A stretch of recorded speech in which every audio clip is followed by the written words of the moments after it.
Good afternoon and welcome to Tesserarian Tales, our first session called The Uncongenial Mr. Dives. My name is Richard and I will be your keeper of arcane lore for today. We are playing Trail of Cthulhu and we are playing with the campaign frame, the Bookhounds of London. Our characters are all working in the same bookshop. If you look at the banner at the top of the page, you'll see a link to our campaign website where you can get the details on the bookstore and the characters. My players are some amazing writers, and so you'll want to check that out. But now it's time for my players to introduce themselves before I start driving them crazy. So why don't we start looking at my bar? I'm just going to go from left to right, and so that starts with you, Andrew. Oh, my name is Andrew. I'm playing Cuthbert Handley, aka Professor.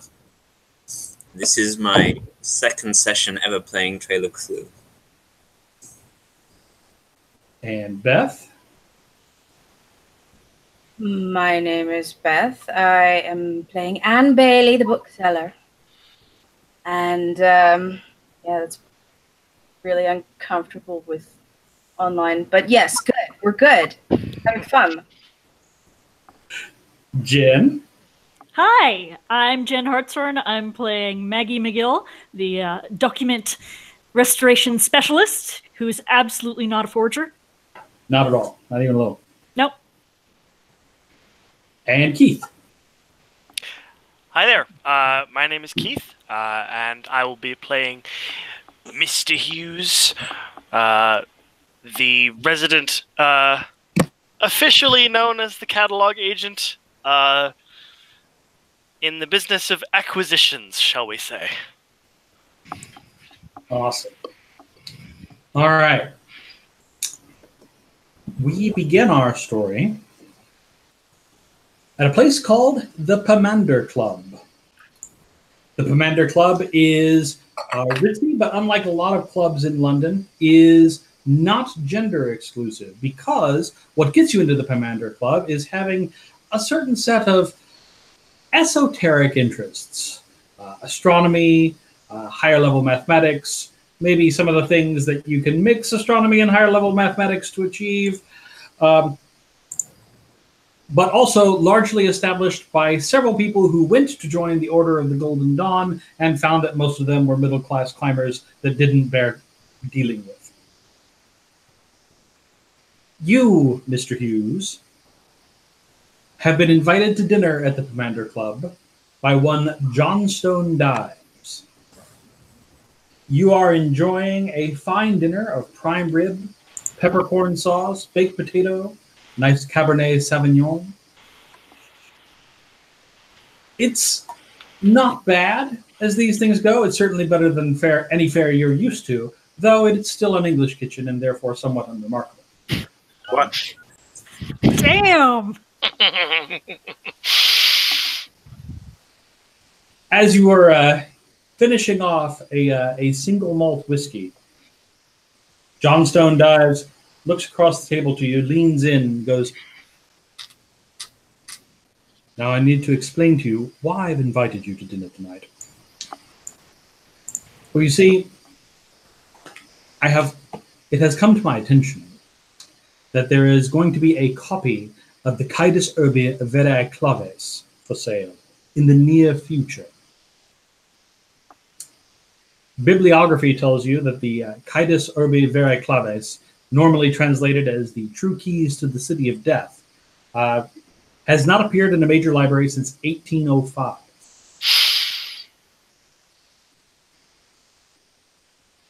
And in fact, the last version to appear for sale is one that used to be owned by a Bonapartist count of France named de Castres.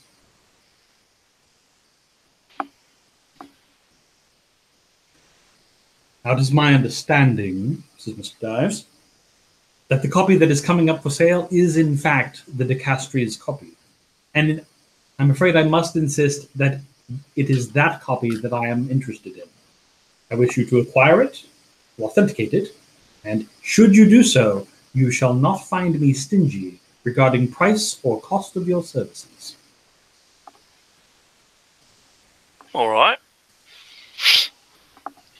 Well, what are the terms then? I believe I just laid them out for you, Mr. Hughes. Do you have any specific questions? Well, what kind of figures are we talking? Well, I suppose it depends on how much it costs you to acquire it. Shouldn't be a problem. Excellent. And where do your sources indicate I'll be able to find this book? Well, my understanding is that it's going to be up for sale. I don't have those sorts of details yet. That is why I'm employing you, rather than going to an auction myself.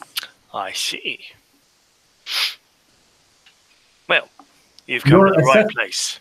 So, you have assess honesty, do you not, Mr. Hughes? I do indeed. He is hiding something in that statement. He knows something that he's not sharing.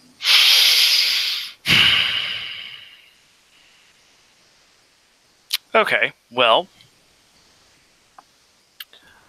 I have no reason to be,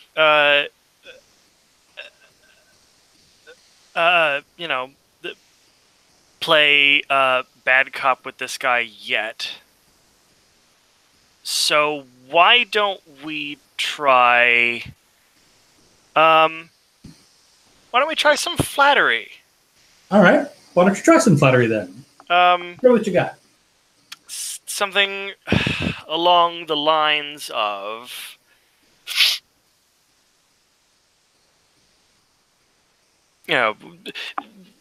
da-da-da-da-da, obviously a man of your profession wouldn't, of course, would never want to stoop so low.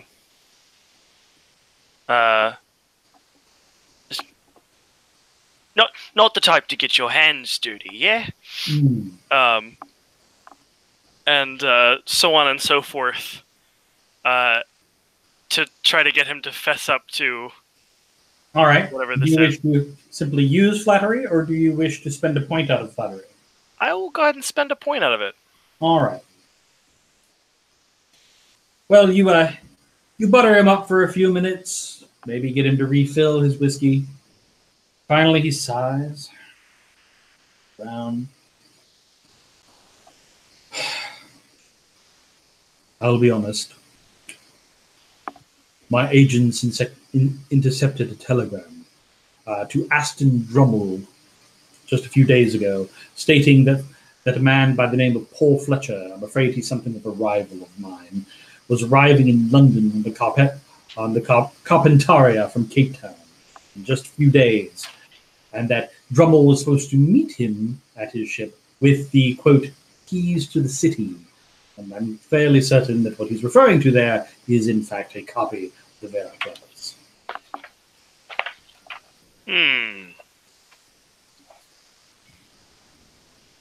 All right.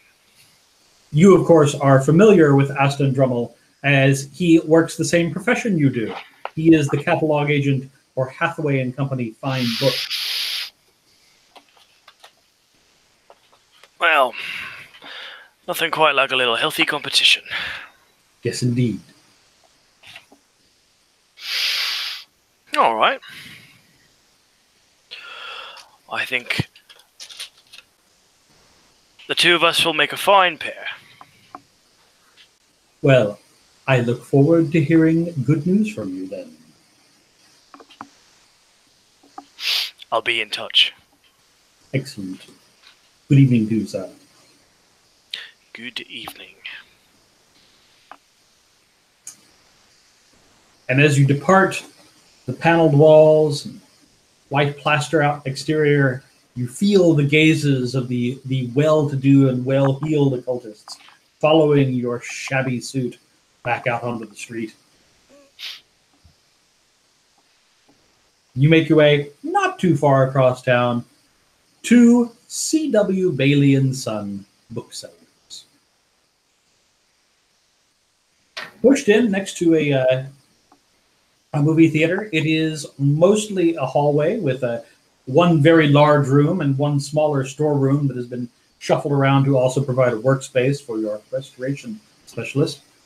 It is open late, and therefore you can go to dinner and still find your fellow staff awaiting your arrival, as they were hoping that you would come back with something that they could really sink their teeth into and perhaps make a few quid off of. As you enter the shop, Mr. Hughes, why don't you describe what your fellow bookhounds see when you come in? Well, Mr. Hughes is of average height, with a somewhat uneven gait to his walk. There's actually quite a bit that's uneven about Mr. Hughes. His face does not rest evenly. And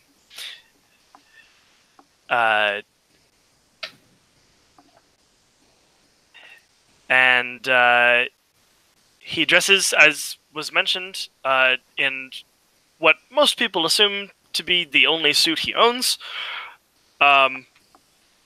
particularly when he's visiting the store itself, to do his best to look the part, and comes just shy.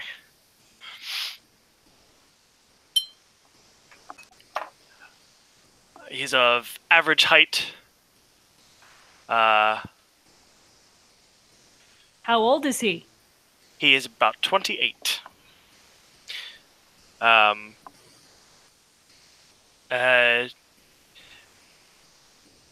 He's slim, but fit.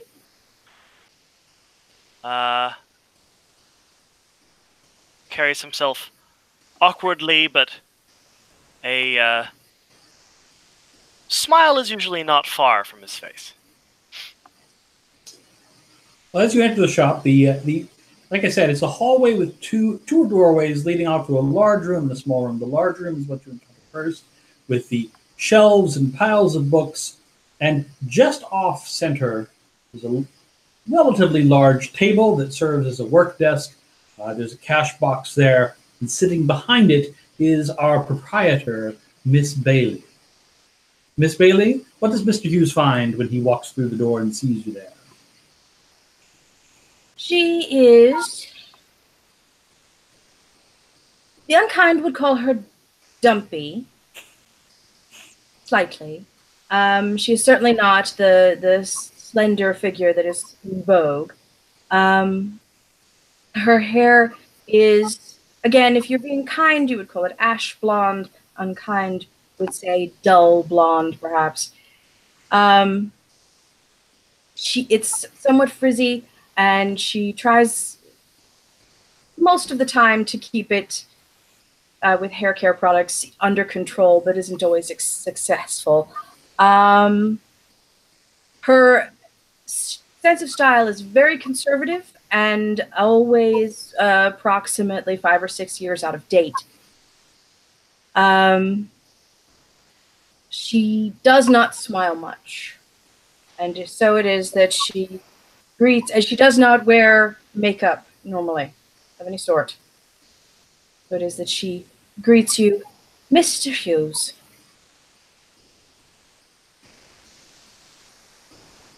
Evening. How is it then?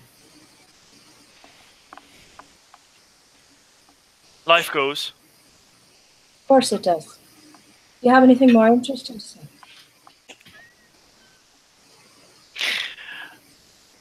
There's my lady's disposition. I'm not your lady.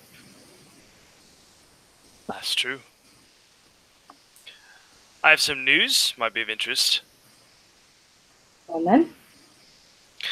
You familiar with a book called Keys to the City of the Dead? Bibliography says yes. Bibliography says, well, there are a couple of titles that would meet that, but given the person that he was just talking to, that may refer to the title Citus Urbi Vere Claves, or the True Keys to the City of Death. Although the reference to the City of the Dead and the reference to the possibility of some profit does perk up the ears of the only other customer in the front space right now, a customer being used loosely because he is in fact an employee. But he is meticulously going over the French in a pile of worn out serials that once may have been a very fine copy of the Three Musketeers. That would be Dr. Handley. Dr. Handley, you look up, and your fellow bookhounds see what? A neatly dressed young man in a suit, just on the lower side of 30, trying very hard to seem like a serious man, and slightly wrinkling his nose in annoyance when he could smell the whiskey coming off of Mr. Hughes. Hughes, man, you've been drinking again. Never stops. It's gonna rot your mind. I don't know why you persist on going to these clubs. For the purpose of business, of course. I'm a gentleman, see? You'd do business so much better if you were paying attention to what was being said and what was in your glass. I can do two things. Then what was the name of that book again? The Keys to the City of the Dead. No. What was the name of the book itself, not your translation of the name? Ah, I was never one for anything that ain't English. Very well. Citus Vera Clitus. You know. Playing games with me, sir. You already know what it is. I think what you may have been trying to say, if you're from your broken Latin, there was Citus Urbi Vere Claves, which, yes, is the true keys of the City of Death. Or thereabouts. Hughes will turn back to Anne and make a face. Like that. Miss Bailey, would you like to use bibliography? Would you like to spend a point from bibliography? I will use it for now. Right. Well, Citus Urbi Vere Claves was written by Johannes Turris, printed in Mainz in 1530. It was almost immediately banned by the local church authorities as demonic and ordered burned by the public executioner. A few copies survive, mostly major episcopal libraries in Germany and Italy. The most recent copy was looted in 1805 from the library of St. Stephen's Church in Braunau, Austria, during the Napoleonic Wars. And Professor Handley, your masterful acquisition of the Latin, the translation is a little weird. It is normally translated as the True Keys of the City of Death, but of course, a literal translation in that case would be Mortis Urbi Vere Claves, not Citus. Citus, in fact, refers to violent death or murder, usually in direct translation. I will say, if that is the title, the author picked a slightly strange word for death, the one having particular connotations of untimely death, murder perhaps. Having said that, though, my Latin expertise is mostly geared towards the classical and not the 16th century German. Well, given that it's about demons, I won't think murder would be out of question. And of course, the discussion of money has set off the profiteering radar of the young lady in the back, who now pokes her head around the corner, going, "Did someone say money?" And the other three bookhounds see Miss Maggie McGill, and what do they see? Miss Maggie McGill is in her mid-20s. She's got short auburn hair, usually done up quite nicely, but since she's been working in the back, she's just got it tied back with a little kerchief. She's got on a bright yellow blouse with a kind of shabby gray cardigan over that. And she's got actually like a jeweler's loop kind of thing, like on the side, which she takes off as she's walking out, and says, "Oh, so how did dinner go?" Drunkenly, I'd say. The rich like their steaks, Maggie. You got a steak? I did. Oh, I'm in the wrong line of work. So how much look like we're gonna get off this? Well, that depends on how much it costs us to get it. I'm given to understand. So deep pockets is what you're saying. Exactly. Excellent. We're in the right place. Wonderful. I will say we should work fast, though. It sounds like our friends down the way already have their grubby paws on it. They've already got it. They're en route. Oh. It's arriving on a ship. I forget the name because I'm dumb. The Carpentaria, and the book is not arriving on the ship. The customer, Drummel's customer, is arriving on the ship. Ah. So Drummel has the book now? It will soon. Did I get a date for when the ship was arriving? Yes, March the 6th. I'm sorry, hang on. And today is what? I'm sorry, March the 27th. Today is March the 21st. So the book arrives in about 6 days. Somebody drummed up.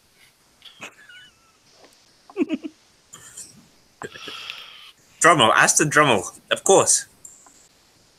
I said, Hathaway and Sons already got their grubby paws into it.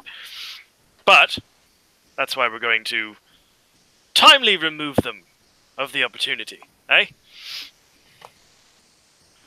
I'm sorry, the book is on the ship or not? No, the book is not on the ship.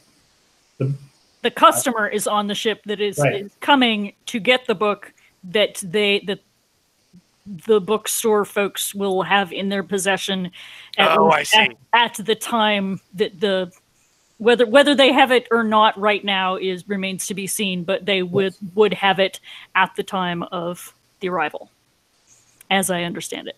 That is an exactly correct statement of your knowledge of the affair. Thank you.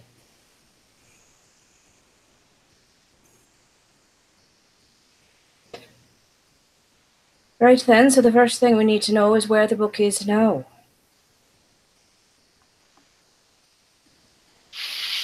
Well, I can ask around.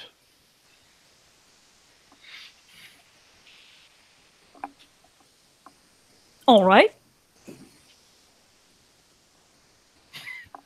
Sorted. Nothing is sorted until we find out where the book is. Now, you start there, and I'll ask my people. Fair enough. Okay. Well, that sounds like a trip.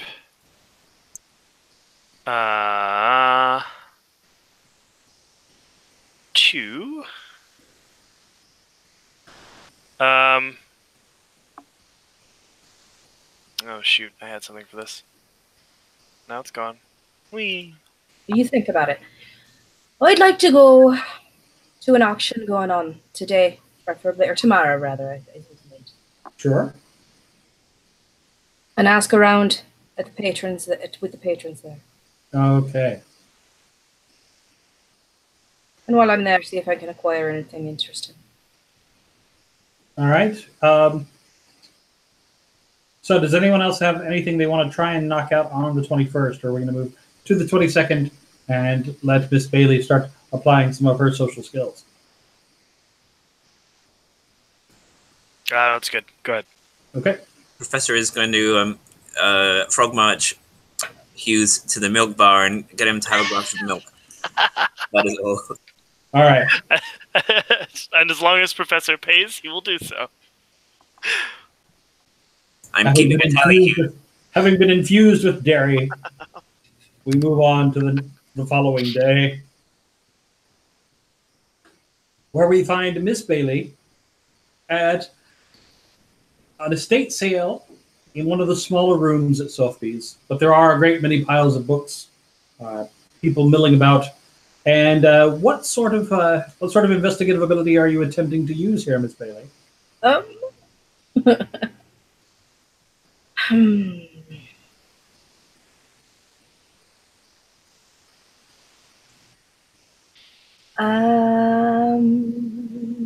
If you're just trying to chat people up, that is generally a use of oral history. I was thinking oral history was probably where I was going. I was checking to see if I had anything else. But yeah, let's just do that. And if I go ahead and spend that point, I may only have one. Sure. But investigative abilities refresh at the end of the story. Yeah, I figured. But this is probably... I'm not the face. All right, and you give me a little narrative here. How does Miss Bailey get people to open up and tell her about their lives? Well, of course, being only a woman, and Irish at that, I don't know anything. And these men do so much like to tell me things, since they know so much better than I do. So I have a tendency to say the wrong thing. For instance, in asking about this book, I'd mispronounce the name. Ah. Well. While you don't get a whole lot more about where an extant copy might be,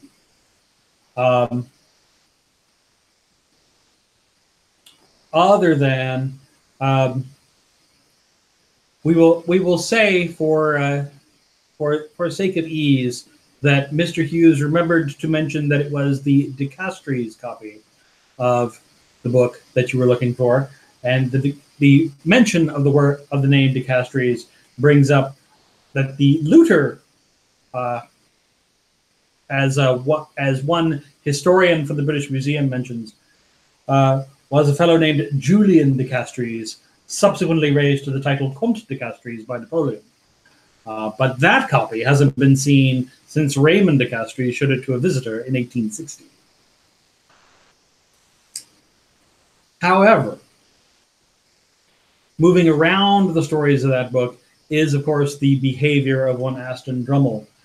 And speaking with several of your fellow booksellers, you discover that Drummle has been a very busy little bee these past several days, picking up books on subjects that are somewhat unusual for him. Drummle mostly specializes in cutting prints and plates out of books, things that he can sell quickly, but he has been picking up books specifically on Irish mythology, geometry, and Jack the Ripper. And most strangely of all for Drummle, with your spend, is that he's been selling books in the East End. And Drummle is a relatively sleek fellow, so him trekking over to the East End to sell books is out of character for him. Specifically, one bookseller from the East End goes, "Oh yeah, and he bought from me this one book. It was the weirdest thing because I have like 12 copies. It's not really worth anything, but it's called Baylor and the Evil Eye by Alexander Haggerty Crap." Alexander what? Haggerty Crap. Yeah, I know. What are you going to do, writers?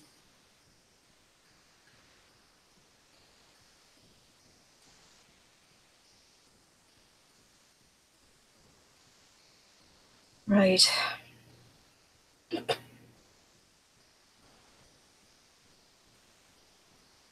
He was asking around some other book that we didn't have called some stupidly long word, Megapolysomancy, something like that. I'm sorry, what? Mega what? It's like megapolis omancy. I don't know. All right. Well, that's odd.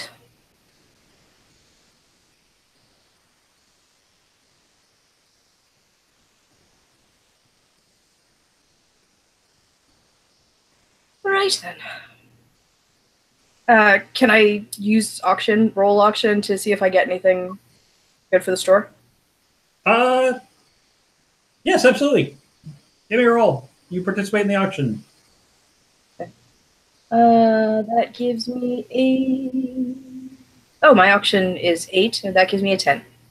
But don't forget, that's a pool. You spend points from there and add it to the die roll.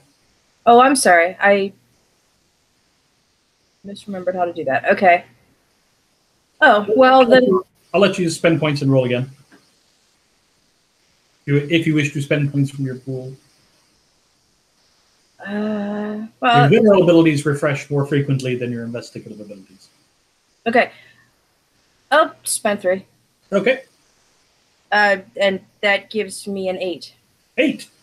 Then you have what we will call a squiz to be named later. All right. Squiz being the bookseller term for an exquisite copy of something.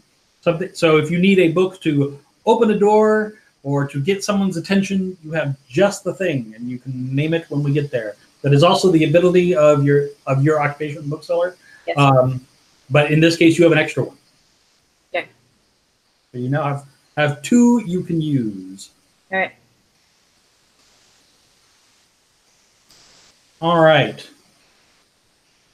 What are the rest of you doing while Anne is spending the day holding up a paddle and quietly bidding on books?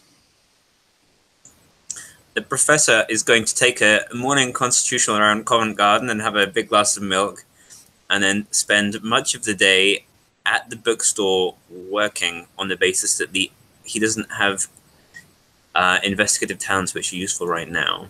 So he's going to be there as a reference point for customers and in case anyone else needs to come back and get some knowledge from him. Excellent.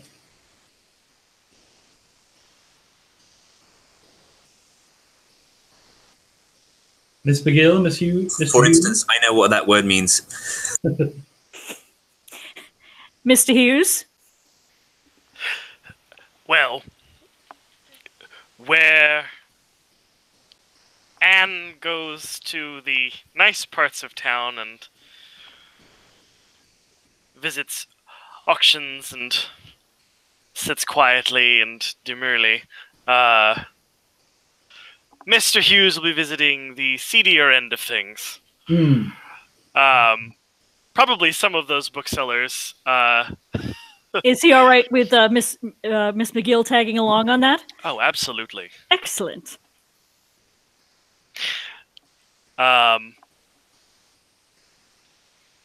So, yes, he'd be making the rounds. Old contacts for this sort of thing. Asking after that specific volume. All right. And what investigative ability, if any, would you like to be using in this regard?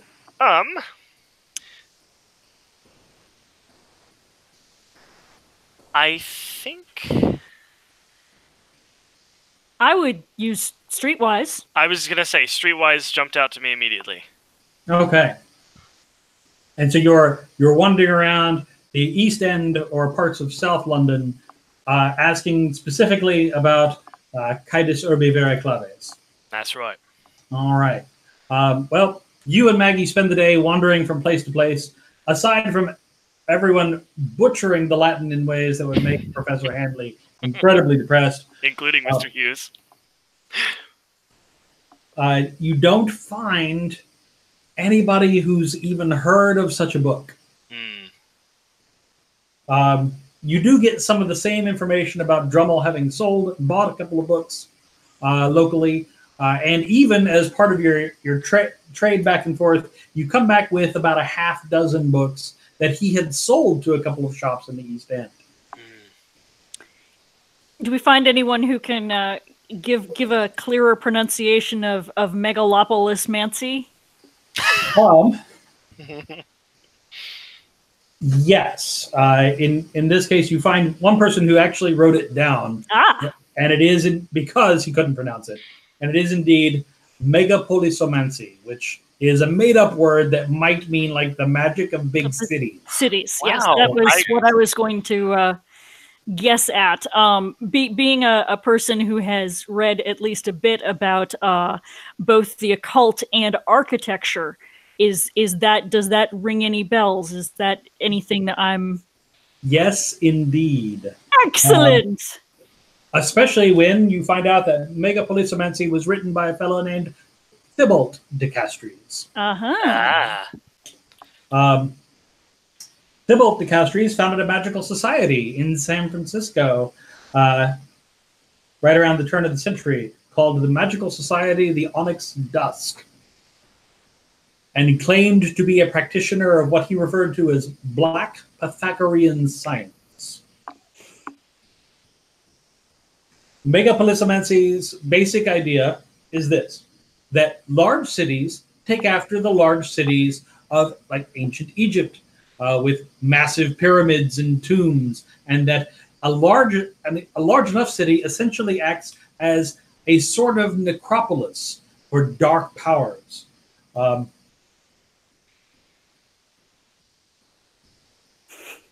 More importantly, and the basis of his occult theory, which has been largely discredited, not the least of which because de Castries purportedly tried to reacquire and destroy all copies of this book before he died, was that cities attracted or created these entities he called paramentals. And that paramentals were made up of electromephitic stuff, which is another made-up word. But these electromephitic paramentals choked and compressed the life out of people who lived in large cities.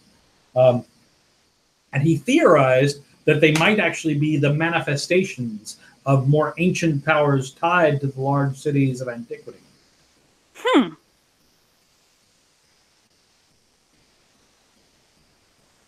So not so much like ley lines and things like that as because I'm trying to see if this matches up to any of my own meager knowledge of that kind of thing. But I guess it's more.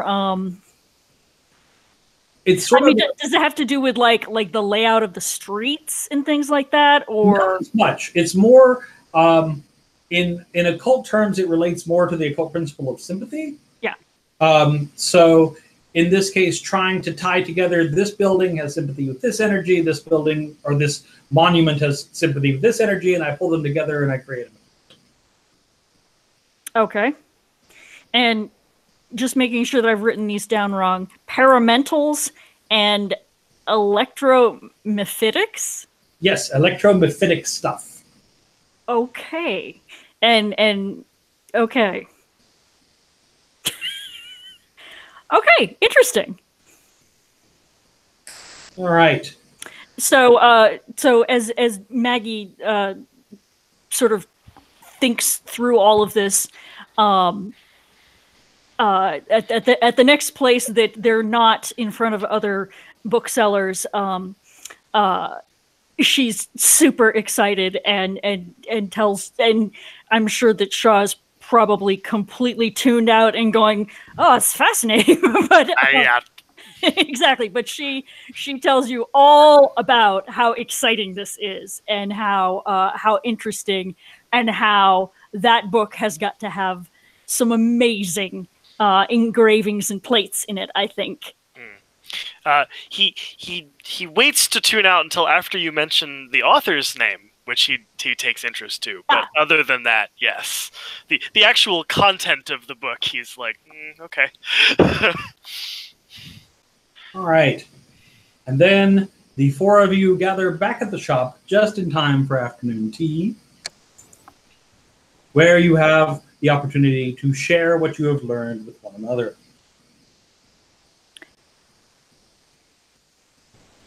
How did the auction go? You're muted. You're muted. Well enough. I've got something for you to look at, Maggie. Oh, excellent. But she waits to hand that off to you until after the conversation because she has a feeling that you would then tune out of the conversation. She knows Maggie too well. Yes. Well, I learned not much about the book itself, but I learned what Drummel's been up to. Some of it. Well, that's always useful information. And he's been making purchases in the East End. We talked to some people down there. Oh, did you get any of the other books that he got? He's looking for something called... Or no, he bought something called Baelor the Evil Eye. Mm-hmm. And he's looking for Megapolis Somancy or something like that. Yes. It's actually a very, very interesting book. It's dealing with the magic of large cities. Right. It's like a Latin word, but I don't think that's a real thing. No, I think it's a creative interpretation of Latin. Well, I don't so much care if it's a real thing. So he's been looking for books to do with Irish myth, geometry, and Jack the Ripper. And it's an odd mix. It's not necessarily all for the same client, though. It might not be. Maybe he's trying to improve himself by studying mathematics. And Jack the Ripper. I was being charitable, Miss Bailey. Well, that's just like you. Good for you.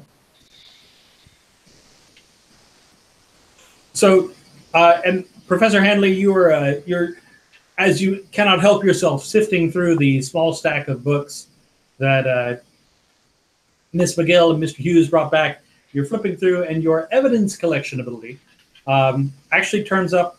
You turn over one book, and stuck to the back of it is a coaster in very bad, what you normally find like in the modern day on a computer as the oldie English font, marked out as, and it says 10 bells, and then it has a number. It has in fact 10 bells in bad sketching all the way around. So probably a coaster for some dive bar somewhere called the 10 Bells.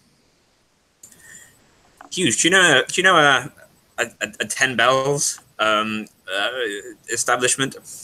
Oh, 10 Bells is where the girls that the Ripper was after, where they were doing their business, I think. Oh, I don't pay attention to the tabloids. And those of you with the knowledge are aware that the 10 Bells is still in operation. Yes. At the corner of Commercial Street over in the East End. Out of character, I have a friend who lives there.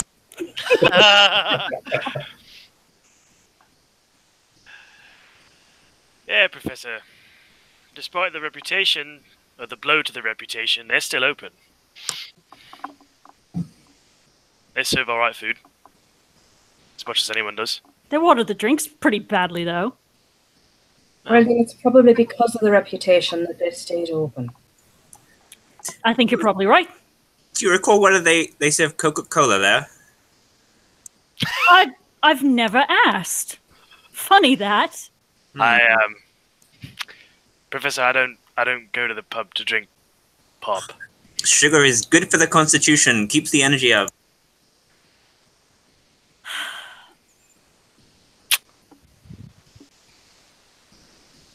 You're a keeper, ain't you? Maggie kicks Shaw under the table. Ow!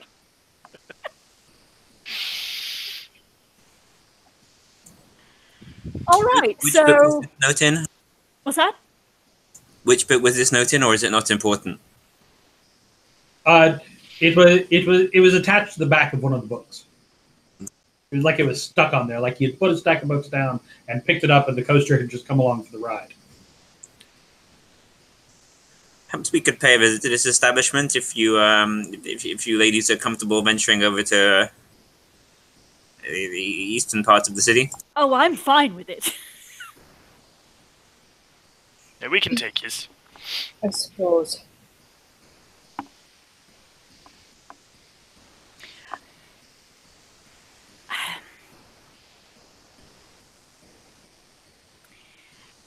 Oh, I think I might be about to vanish for 1 minute. 1 second.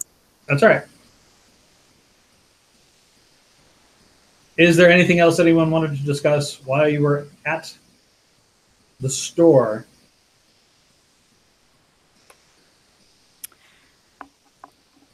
I'm thinking. Now, the next task that I wish to do, to apply a skill to, is to look up this family, the Castries. Castries, yeah. But that'll be a trip to a library, I presume. All right. I presume then the skill you intend to deploy is library use. Well, yes.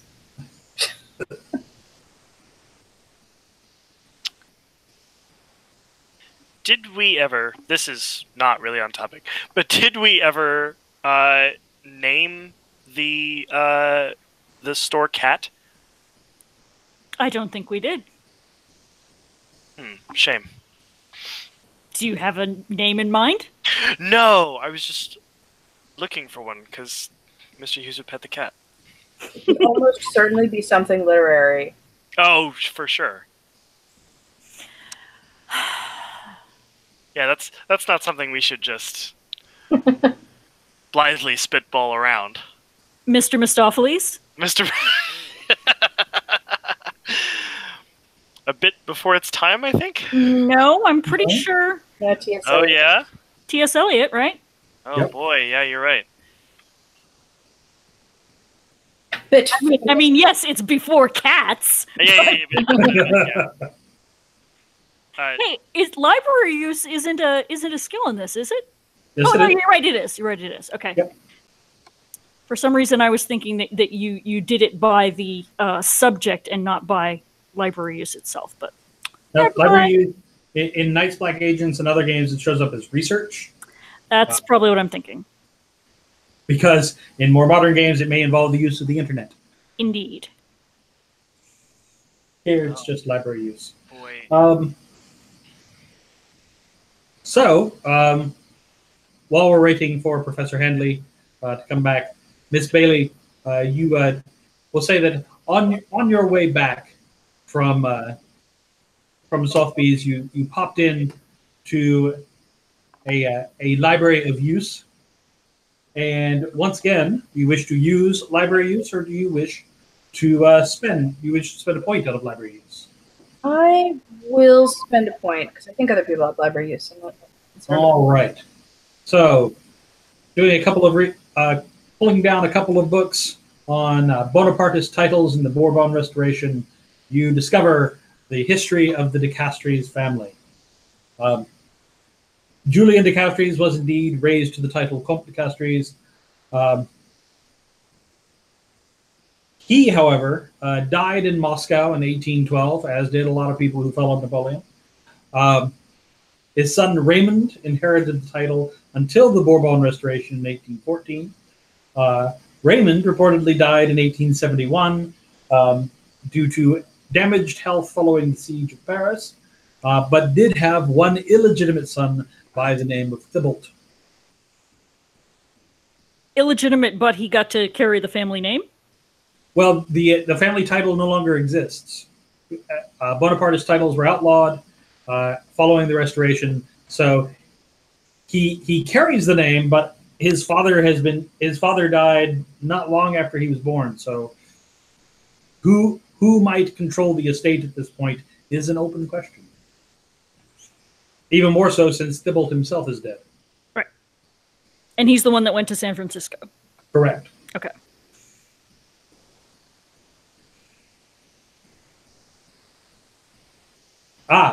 And with your spend, you also discover that Raymond was radicalized because his book was stolen. His copy of Caedus Urbi Vera Claves. He joined the Carbonari Mystical Terror Society in Italy and fought with Garibaldi in 1860 and 1863.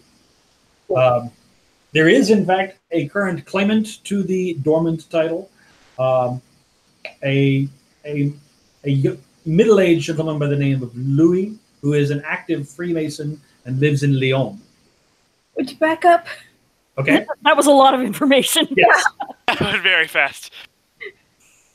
Back up. So he cult in Italy. Yes. Raymond joined a mystical terror society in Italy Mystical Terror Society. Thank you. called the Carbonari. That's quite a phrase, by the way. Carbonari. All right. Not the pasta, right? It's carbonara. How should I know? The current would-be claimant to the title is a man named Louis. He is the great-grandson of Raymond's younger brother, There was a younger brother? Jerome. Okay. Oh, this is getting complicated. Okay, Jerome Castries. Nobles. There are a lot of them. Brother Jerome. All right. And what was the title again? Comte. The Comte de Castries. Oh, that title. I thought you said something else. Okay. Well, I will be right back. Yeah, Louis is an active Freemason and lives in Lyon. Okay.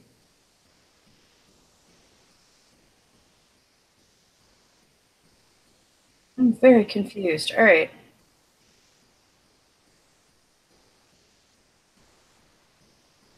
All right.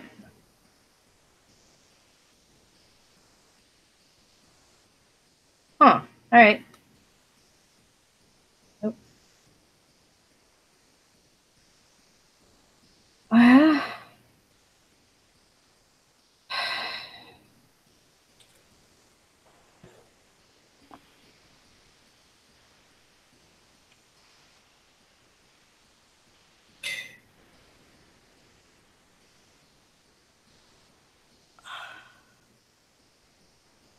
So I spent a while at the library. As one does.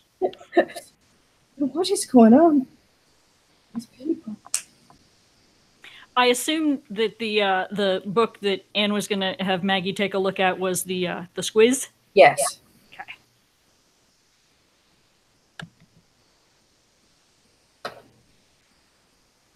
She gets all excited about that. Yeah. And you may feel free to identify that book now or to say it is a book and identify it when you have a book of need. I think we should go with the latter. Yeah. Absolutely, yes. The professor starts paying attention again.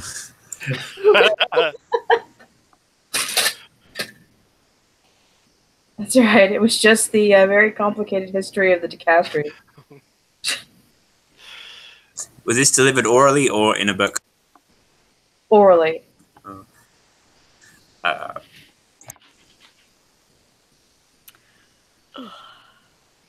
Although you can go see the book if you like. It's a library.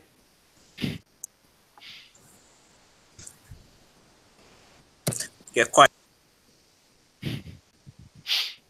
All right. What are we up to, kids? Well, I think we need to get a copy of this Bale or the Evil Eye. I don't know why he's interested in it. So I won't even charge you a point of book stock because the book is relatively worthless. You have a copy in the store. Fantastic. Which Hughes will remind you. With his Well, go get it then. encyclopedic knowledge of the stock.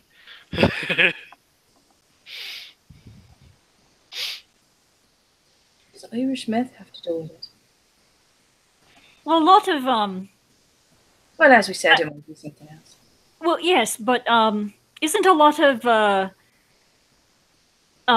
of Celtic myth in particular very much about the connection between the magical beings in the land, which is sort of like what this bloke that Megalomancy. That one. It sounds like it's sort of the same thing, except for cities instead of the country. Right. Or maybe I'm way off, but that's just... That sounds right to me. You were talking about... What were those... Para-majiggies? Paramentals, and yeah. Them's the ones. Well, I don't know what all of this does anyway. We're still looking for the book. Is anyone going to skim or read Baylor and the Evil Eye? Mr. Hughes will get it, but will not read it. Well, if Anne's not going to, then Maggie will. I will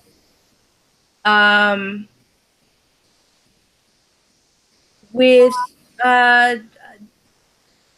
I'm trying to remember the difference between document analysis and textual analysis, sorry. But those will tell you about the quality of the printing. Well, yeah, but they do different things though.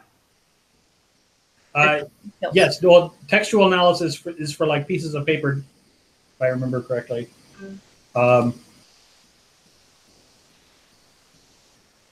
Whereas document analysis will tell you like where something was printed, that sort of thing. If you're trying to just get the contents of the book, that would still be library use. Go ahead, Maggie, go ahead and look at it. And I'm going to look. I don't have library use. So for you, Maggie, occult would work as well. Oh, excellent then. Because the book is about sort of a meta myth. Crap argues that the myth of Lou and Balor is and Baylor is one reflection of a much older, wider myth, pitting a warlike hero, and he lists like Lou, Krishna, Apollo, Zeus, against a devouring giant or god like Baylor, Rahu, Typhon, Saturn, who the hero kills, buries, or enslaves. Often the fertile hero is trying to debauch, seduce, or marry the daughter or priestess of the sterile and poisonous giant god.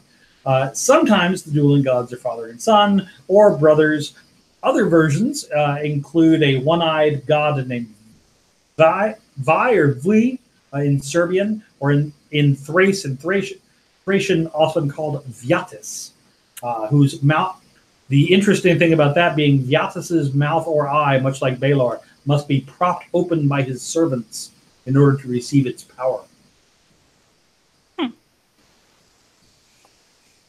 And Baylor was, I'm having to go way back, was an Irish...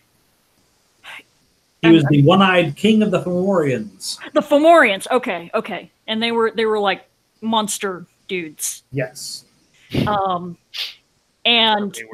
yeah,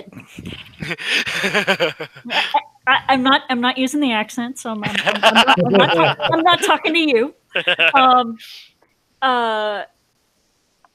Okay. So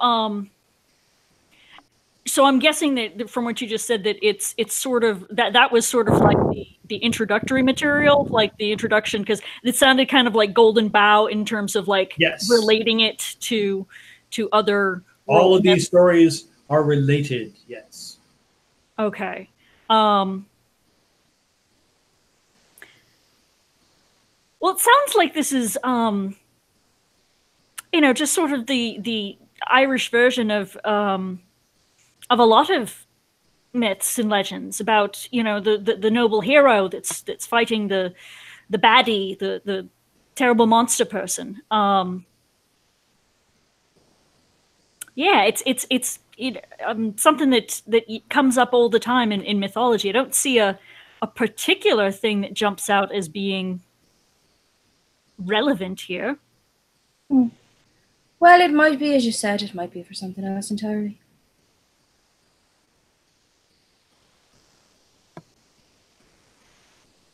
Which brings me back to the book.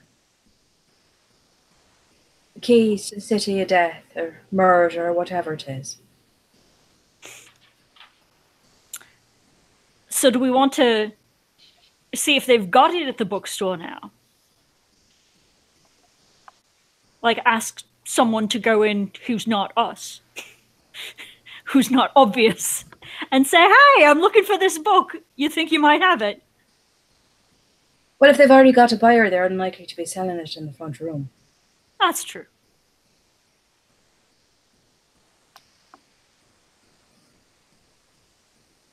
Are we at the store currently? Yes, you're still our store. Yeah. But Mr. Hughes will lean in conspiratorially and say, "I could go take a look after hours."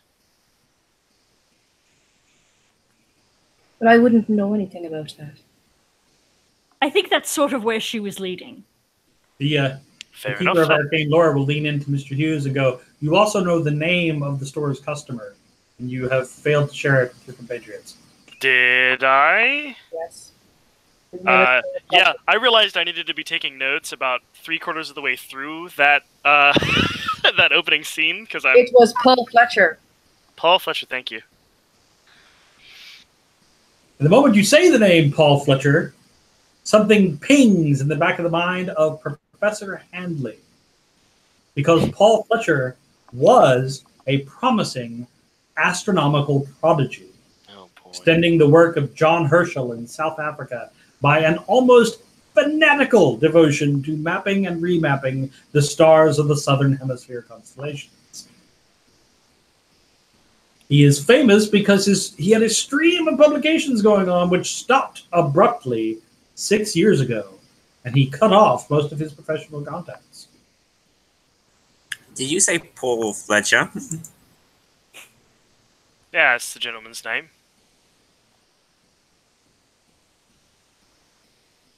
Friend of yours? I'm familiar with his work. He was like me, very into astronomy. Although the last half decade or so, he hasn't really published anything. I'm not sure why. He was a reasonably well-educated man, quite competent.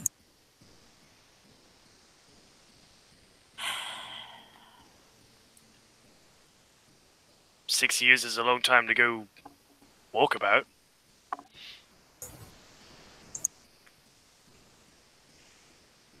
Well, he might be teaching or might have a life or something. Oh, yeah? I wouldn't know anything about that. Although in that case, the geometry text might be explainable if there are other items that the Dr. Fletcher is interested in for his professional purposes. Though I don't recall him being into any of that occult claptrap.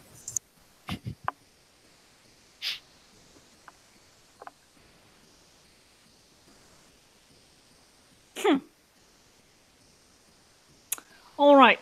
So there's a possibility of Shaw and perhaps myself doing something that you lot don't want to know anything about. What else needs doing? The professor is going to investigate all of Fletcher's publications. Ah! And what ability will you be using to engage in this investigation?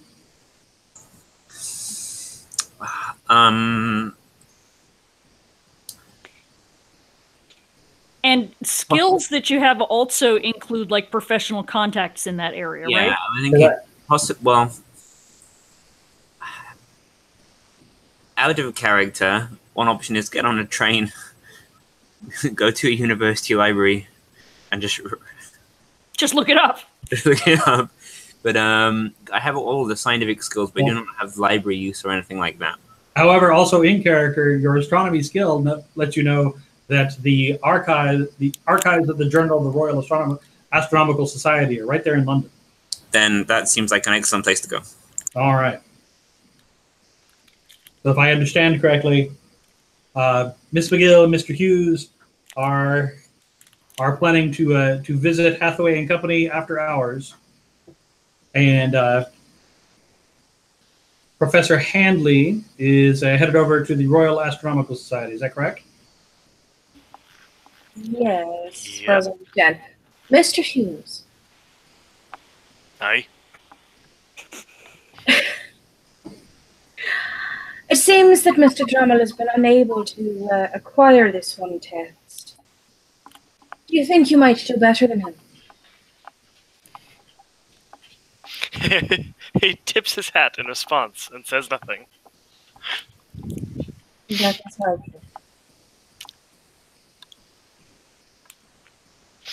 What? Which text are we talking about? Megalopolis. Oh.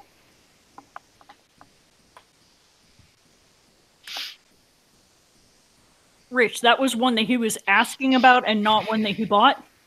That is a book he has asked about, but not one that he's been able to purchase as of yet. Okay, gotcha.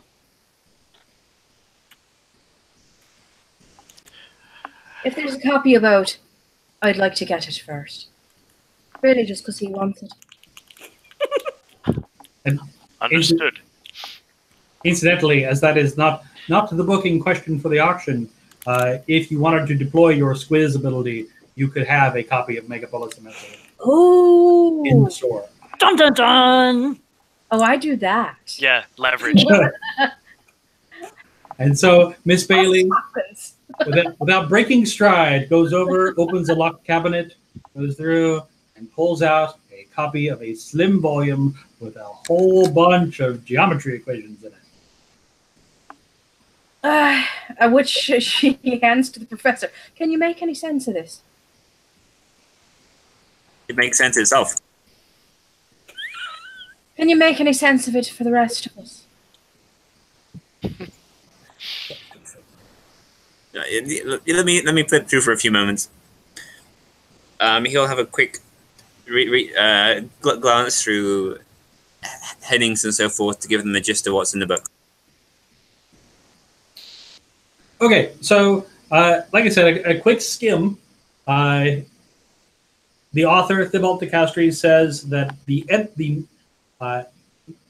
necropolitan energies of cities can be manipulated through the occult principle of sympathy. The subtitle of the book is A New Science of Cities. And when you say necropolitan, as in like cemeteries in cities? Well, no, because de Castries essentially argued that a city was a necropolis in and of itself, that it sucked the energy out of the people who lived there in order to feed the powers therein.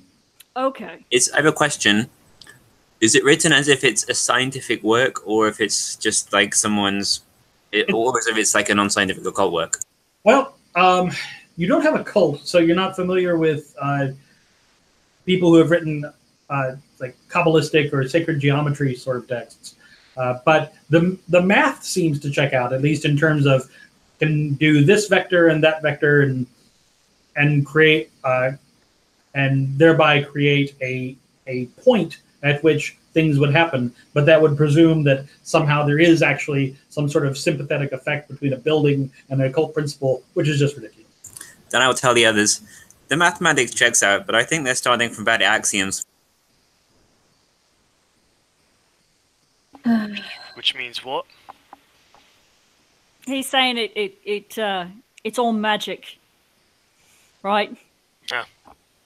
I'm saying if you start with a faulty assumption, then your whole conclusion is pish posh. Well, it doesn't really matter. It's illogical down the way. The point is having the book.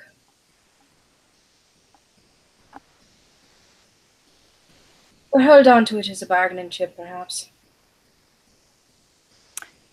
And Maggie will have a look at it and make sure that it is in tip-top condition.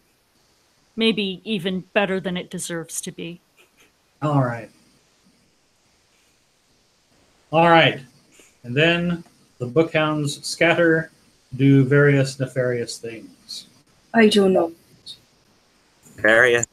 We'll start with the non-nefarious bit. Professor Handley heading over to the offices of the Royal Astronomical Society, where he explores the archives.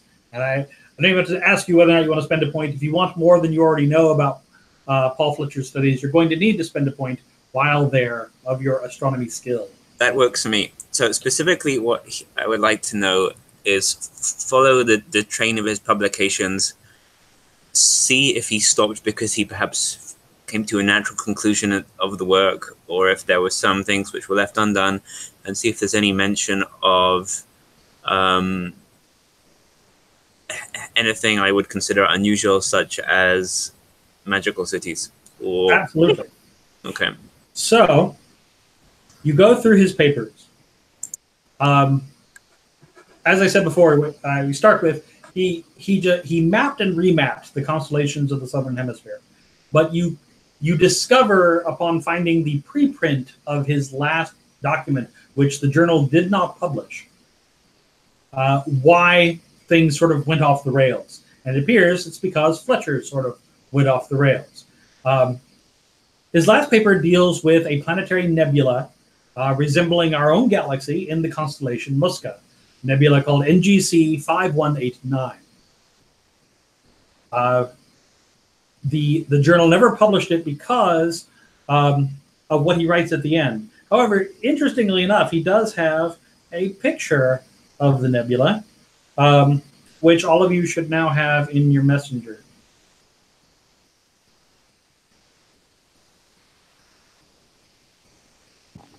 What were we saying about an evil eye? Did anybody?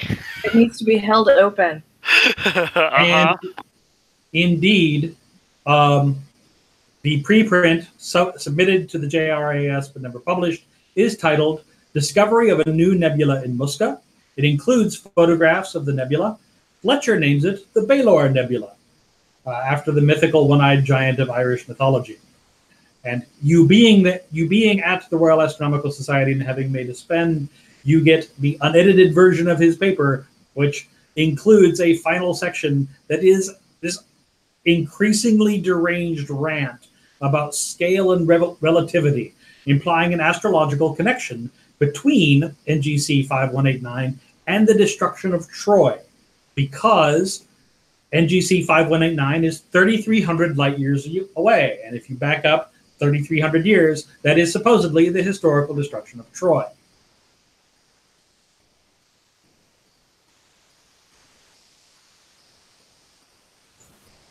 And they will let me just take this preprint for a while? Well, they'll let you read it. They won't let you walk out with it.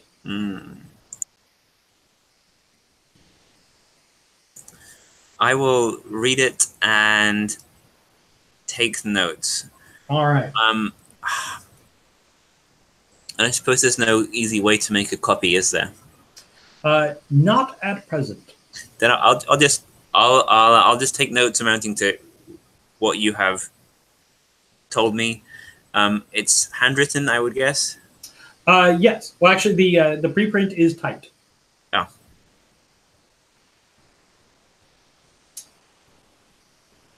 Does the Royal Society have assistants that you could pay to type up a new copy? I don't know how long it is. The entire preprint is probably somewhere in the neighborhood of 40 pages. And yes, you could probably pay to have a copy made.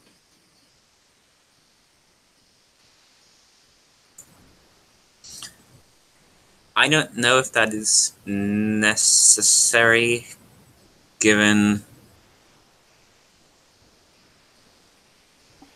If you need it later, you know where to find it. So. Yeah, I would have a jot down key information and any papers cited which I'm not familiar with there. All right then. Meanwhile, in a more criminally minded part of town, that being Fleet Street. So, the first thing I'm going to need from you guys, so the problem with Fleet Street is it's where journalists work, and they keep weird hours, and they keep weird hours at their pubs. So, the first thing I need from you guys is a stealth test. Yay.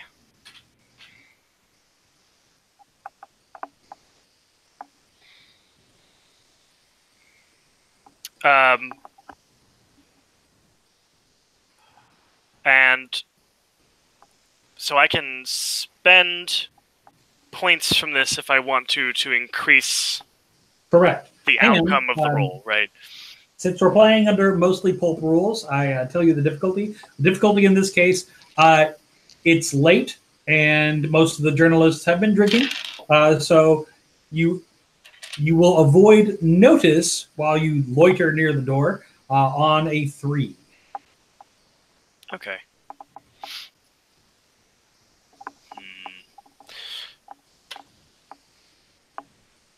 I'm going to be optimistic and spend 1. All right. I was about to say the same thing. 5! I'm so stealthy, you can't even see me. 6 with the spell. Woohoo! All right. Yeah, mine's 6 with the spell. So, timing it well, you loiter near the door. I'm presuming one of you has locksmith. I do. If I didn't, I'm dumb. No, yeah, I do. Okay. This is the front door is rather standard lock, so you're able to bypass it without a spend. And you are in the store. Okay, so, It's so weird to be in a game that doesn't have cameras. Not that we ever remember them, but yeah, all the security loopholes that we normally have to deal with. I know. Not a thing. So since we are in competition with these people, presumably we've been in here before. Probably Yes, not like this, but then we should then be sort of passively familiar with What's where? Yeah, exactly. Yes, so the high end books are kept behind a locked glass case. Hathaway and Company is your rival, and to be honest, they're doing a little better than you are. Mm-hmm. So you can smell the fine tea that was brewing during the day, and they have shelves that clearly were placed as part of the design of the store, not fit in wherever they could go.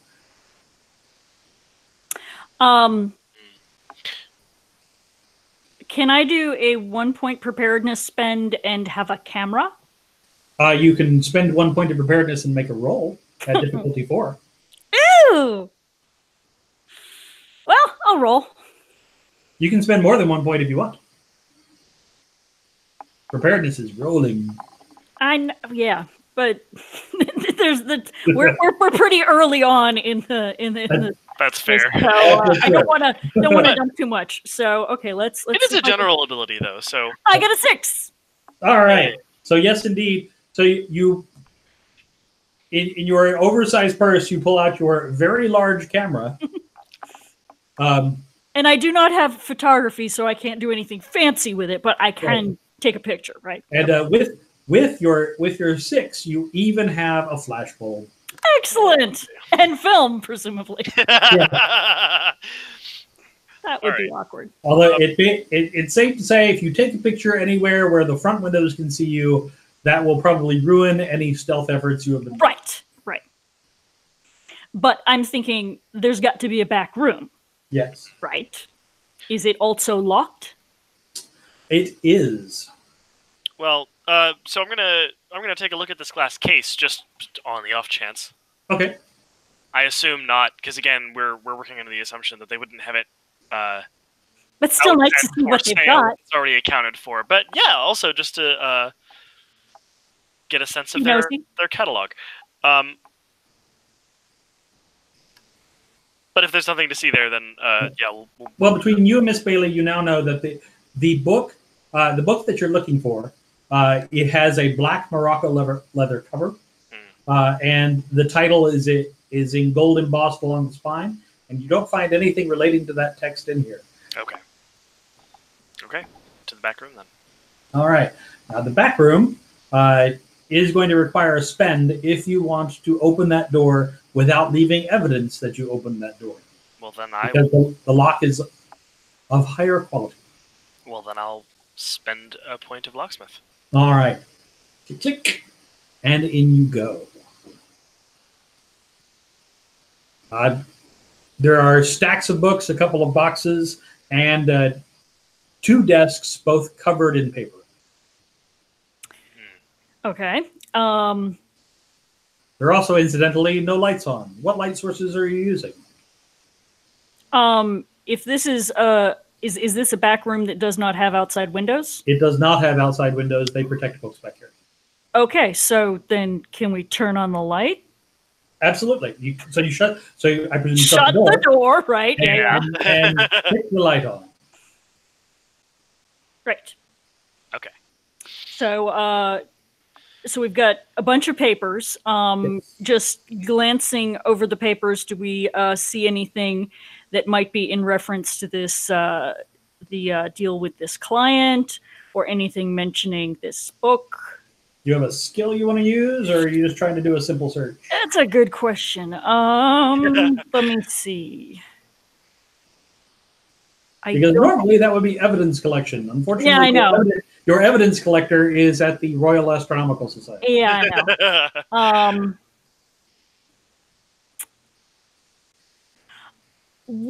Okay, so this is a stretch, but I have document analysis. Mm-hmm. So that would imply some knowledge of the workings of bookstores and the paperwork thereof. That would be a stretch. Enough of a stretch that here's what I'll do. For a 1-point spend, I'll say you're familiar with enough with Drummel's handwriting to find papers that are written in his hand. Well, yeah, and and also with lots and lots of forgery, he might be somebody whose handwriting I might have looked closely at before. Possibly. Okay, so am I doing a spend out of document analysis? Yes. Okay. So I do that. All right. So you search through the papers, and you find a note he has written addressed to Mr. Hathaway. Okay. Where he says, I've been meeting with Bowers at the 10 Bells. He won't tell me where the book is, and he's being skittish. Apparently, he's begun thinking for himself, and not well. My understanding that Von Kant is looking for it herself, and it's always possible that Dives has commissioned someone.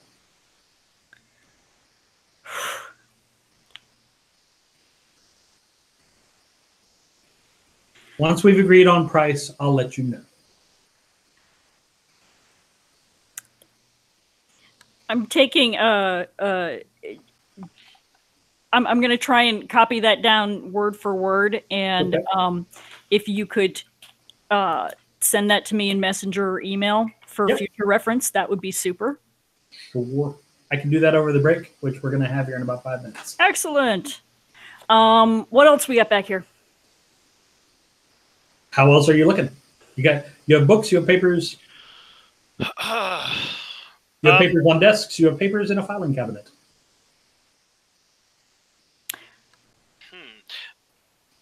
Can I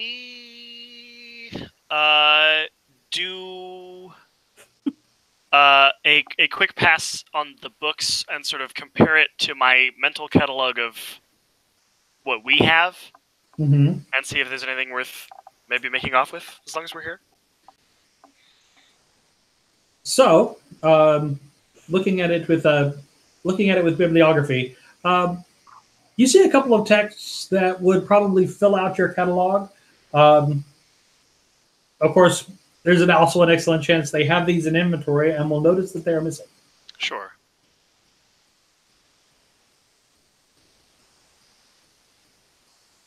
Yeah. If that doesn't if it doesn't turn up anything that's like, ooh, we have to have that, then it's probably not worth it. No, you do not accidentally stumble across the squids. That's fair. Okay, well. While I do not have an applicable skill, I will flip through the filing cabinet.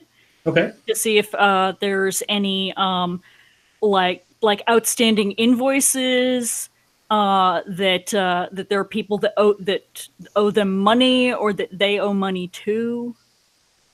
Well, you don't immediately find the ledger, but what you will find near the front, because the folder name Fletcher catches your eye. Okay. Is a telegram from him giving an address at the Broadgate Hotel, convenient to Liverpool Street Station, where he will be staying. And that was who? That's Paul Fletcher, the customer. And the hotel name was? The Broadgate. Broadgate. All right. Well, that's a starting point. It's something. Anything else we need to do here? Nah, I don't see any books worth taking. And armed with that information, you make one more stealth check to get away clean. So if I spend on this, I'm out. So The difficulty is still 3. Huh? I was going to say, is the difficulty the same? Okay, cool. Difficulty is still 3. Isn't it later, and so the difficulty would be lower? It is later. Difficulty is not low. All right. Well, Cross fingers. I was going to say, yeah. I'll go ahead and spend one because I'm not near dry yet. Okay. And I get a 5 total, so I'm fine. Okay. Jen, how'd we do? Oh, well. So the good news is, no one immediately confronts you. But as you come out and as Shaw is locking the door beside you, you look over and there's an open drain. There's a drain off the street into the sewer, and that's when you see the eyes, 2 eyes watching from the sewer, and then a 3rd eye watching from the sewer, looking at you, looking right at you as you look back at it and make a stability test. First of the game, woo! Okay, and do I know what the difficulty is on Difficulty is always 4. Oh. Okay, well, let's just roll it and see what happens. 3. Hey. That will cost you 2 points of stability. Oof! As a chill runs down your spine, as you can't help but shake the notion that all 3 of those eyes belong to the same thing. Okay. And this strange noise, like a frog, if a frog were maybe the size of a small car, rumbles in the distance. Okay. And as you scamper your way off Fleet Street, first, Maggie's gonna kind of back up into Shaw and be like, "Look over there! Did you see that?" Yeah, Shaw is immediately like, "Keep it down." No, did you see that? Well, I mean, like, I assume I look and see nothing. You turn around. As you turn around, you see Miss McGill. You see the eyes disappear again, and just as Shaw turns around, and Mr. Hughes, you see nothing. You see her pointing at an empty sewer drain. There was something down there. It was looking at us. She's clearly afraid of rats. It looked right at me. It looked right at, and actually, it looked at me, and there was more than 2 eyes. Mags, this is no time for games. We need to leave. This is not a game. I'm absolutely serious. Let's go get a drink. The 2 of you wander into the foggy night of London, and that's where we're going to take a break. So we're going to break for 10 minutes, and I will see you back here in 10, and we will pick up on March the 23rd. Huzzah. Very good. Sounds good.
Oh, hello again. Welcome back. Business has been taken care of. Excellent.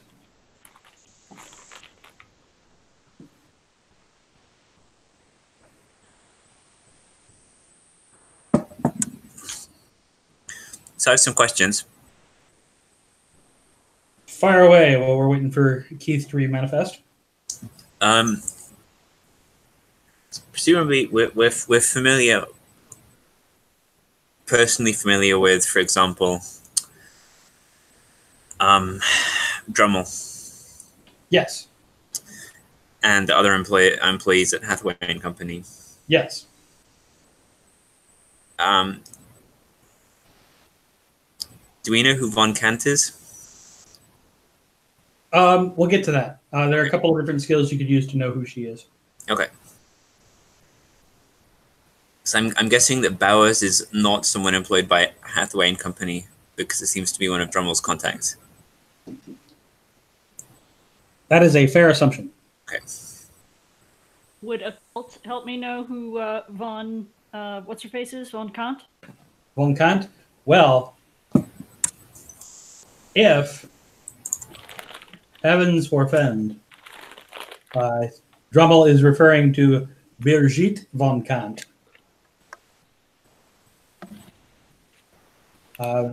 She is an occult scholar who married Hermann von Kant, the son of the mad witch hunter of Westphalia. And once Hermann inherited the title of Baron from his father Ernst, Birgit became one of the foremost collectors of occult manuscripts in Germany. Okay. So that's a yes.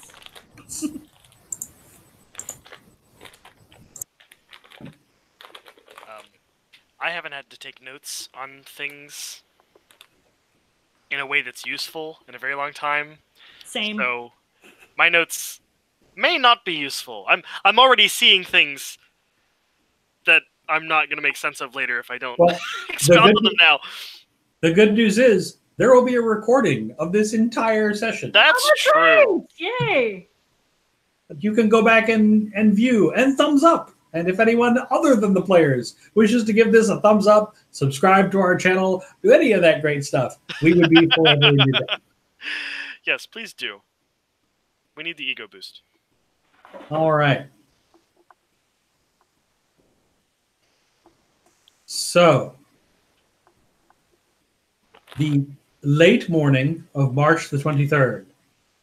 And about what time in the morning do you open the shop?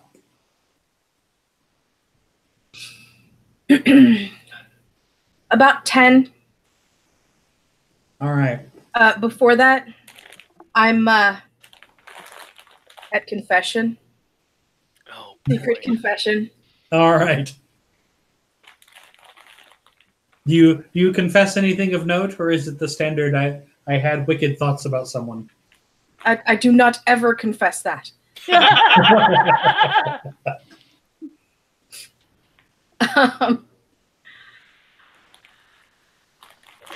I don't think there's anything in particular because I don't have to confess that my employees went illegally into someone else's shop last night because I don't know about that officially. There you go.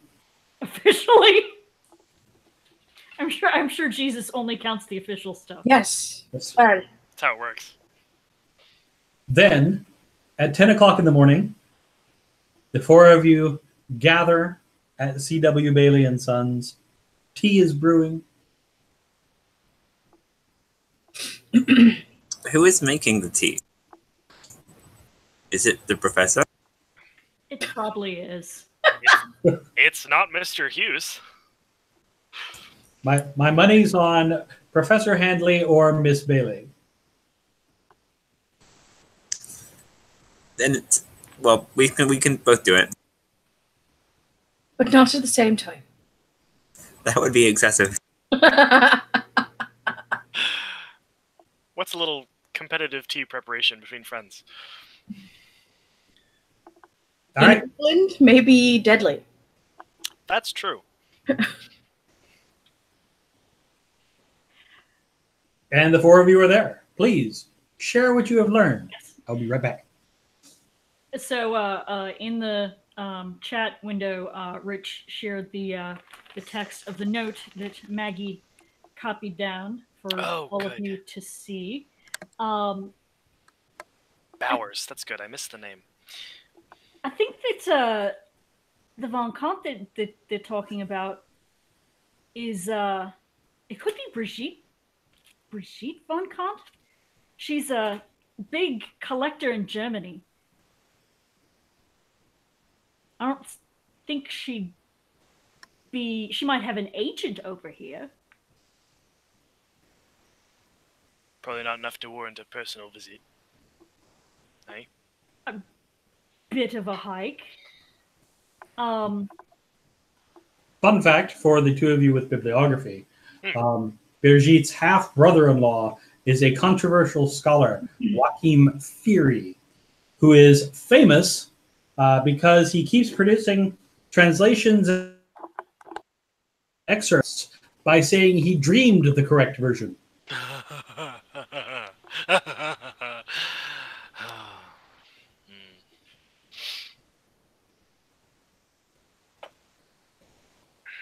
What was the name of Joaquin? What? Fury, F-E-R-Y. Ah.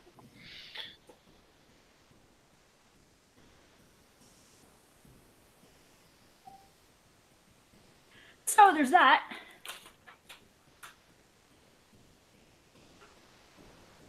So and we just found that on the back of a coaster, very much like what he found.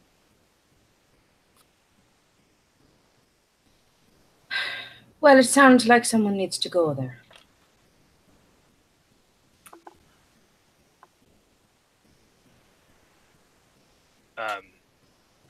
Is this the kind of thing we'd want to do in person, or have a man do for us?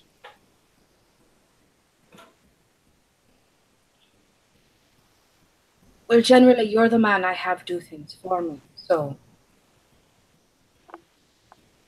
Understood. I'll leave it to your fine discretion. So what do we know about Bowers? Anything? Not a name that's come up yet, I think.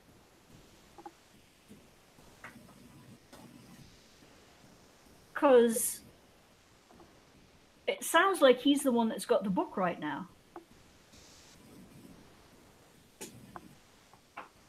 The name Bowers does not flag anyone's memory in terms of collectors of books or dabblers in the occult.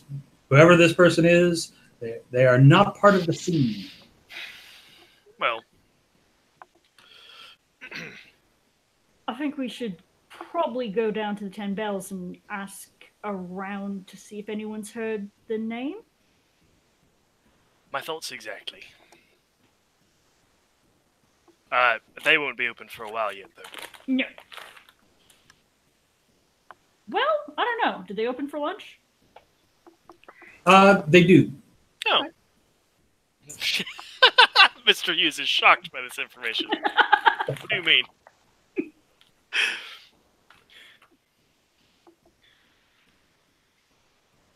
All right, so what else we got?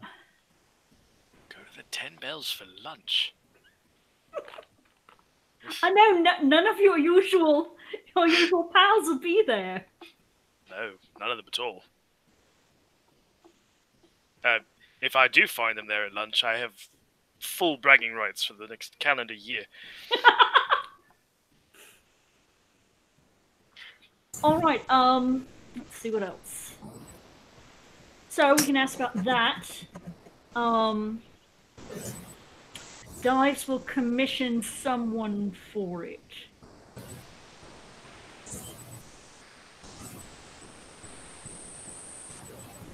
Somebody's got a lot of background noise.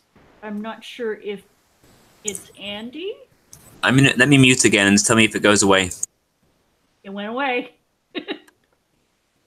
Okay, I'll keep it muted unless I'm talking. It's all good. Also, out of character, Dives is the contact that I had lunch with in the opening scene. Your client, yes. Yeah. Who clearly has a deep and abiding interest in this text for reasons you have not yet wheedled out of him. Yeah, didn't ask. Possibly should.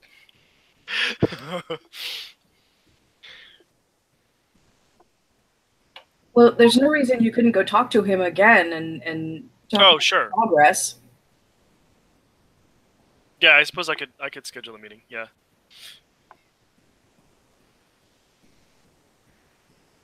I don't know how much of this. I mean, I can go with you and drop some occult stuff to see if see if his eyes sparkle. Yeah. Okay. It's an idea. Mm-hmm.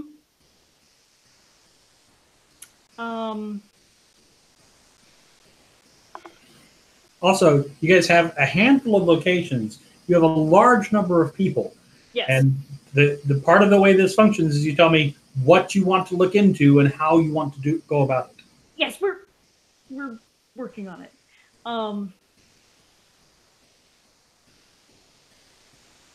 Well, so we can talk to the client. We can talk to the folks at the 10 Bells.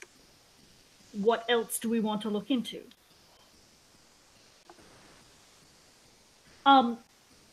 With the Eye of Baelor thing, was that he was asking around for it, or he had found it and bought it? No, he had bought it because and that what was remarkable was that he had bought a book that wasn't really worth anything in terms of resale value. Okay. And the Megalophonomancy was the one that he couldn't find, but we had a squiz of, right? Correct.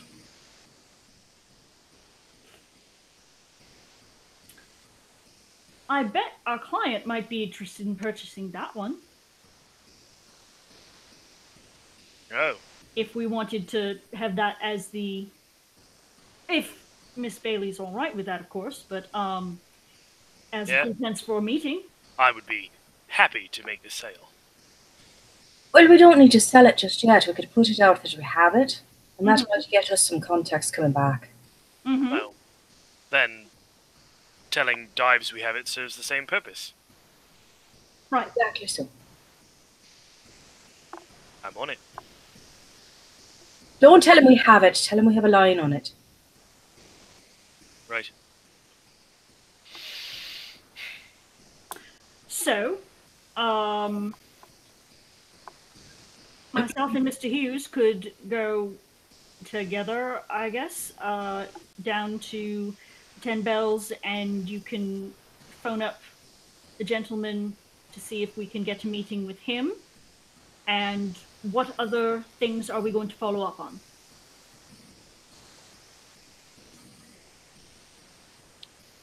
Professor, you got any ideas?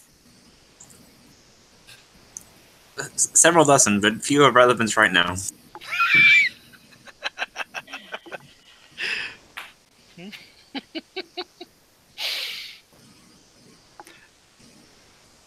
All right. Yeah. I don't know anything about this film flat. Trying to think of what is a good use of the Dame. Well, I think trying to track down Bowers is the most logical option. Do any of the rest of us have any relationship with Dives? Well, he is a client of the bookstore, which means he normally makes contact with Mr. Hughes, though he has stopped by the store once or twice.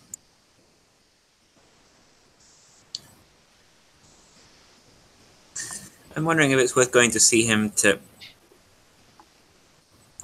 see whether he has any interest in Fletcher's science, or if that is just coincidental.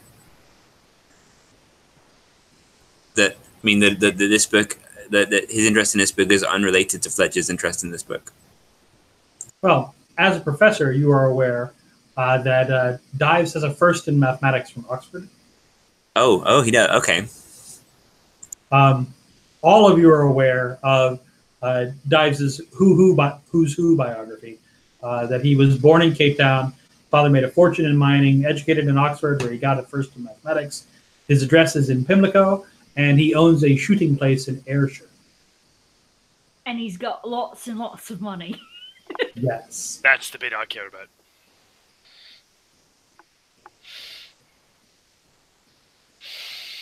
All right, lunch at the 10 Bells. I suppose. All right. So the two of you head out to the 10 Bells. Before we get to that, while the professor and Miss Bailey are tending to the shop during the day, you have a customer.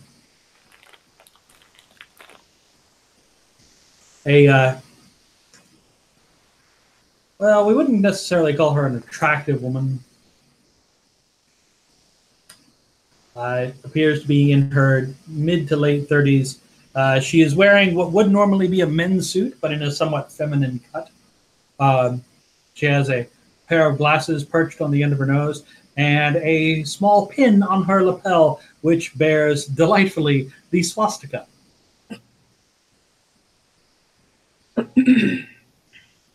She comes in sort of peering about. And the first person she approaches is Professor Handley. Yes. Good morning. Are you the owner of the shop? Yes. I will reply to her in German, using the polite tense, saying, I'm going to say it in English because that's easier. Please do. I'm going to say, welcome to our establishment. The proprietress is Miss Bailey, over there presently. Oh, vielen Dank. I beg your pardon, Miss Bailey, is it? It is. I am Mrs. Von Kant.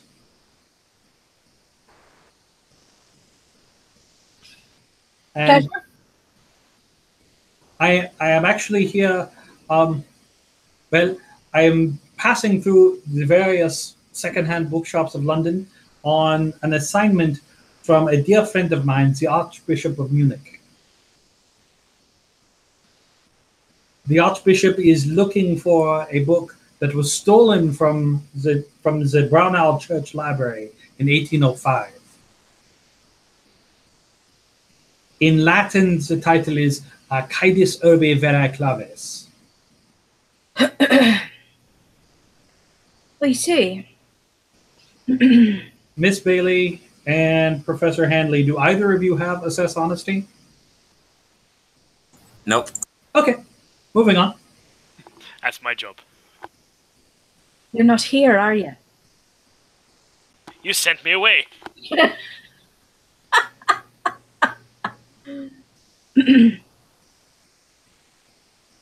Well, now, it's not a book we have in stock, but I can ask around for you, though it seems you're already doing that. How important is the particular edition of this book? Well, I am looking for the specific editions that was stolen from the Archbishop and the Church Library. Oh. My investigations have brought me from Munich here to London. Were there any distinguishing marks, such as a book plate that we might identify this copy should we find it? I would wager that by this point, unless someone has been selling it as an association copy, in which case I would have heard of it already, the book plate has been removed. But it has a Morocco black cover and was printed in Mainz, so it's a black letter edition.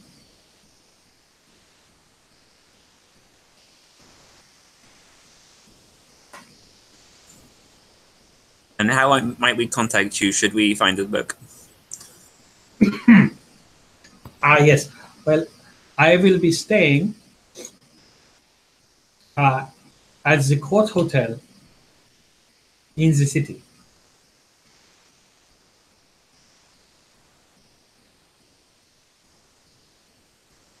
You may call upon me there any time before 7. After, I feel that would be inappropriate. Of course.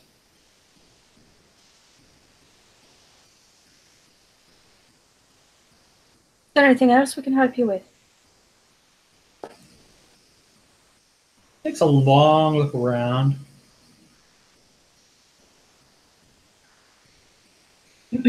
Professor Handley, something you note as she sort of appraises you up and down is that one of her eyes moves to appraise you up and down. One does not. Your skill with medicine tells you one of her eyes is glass.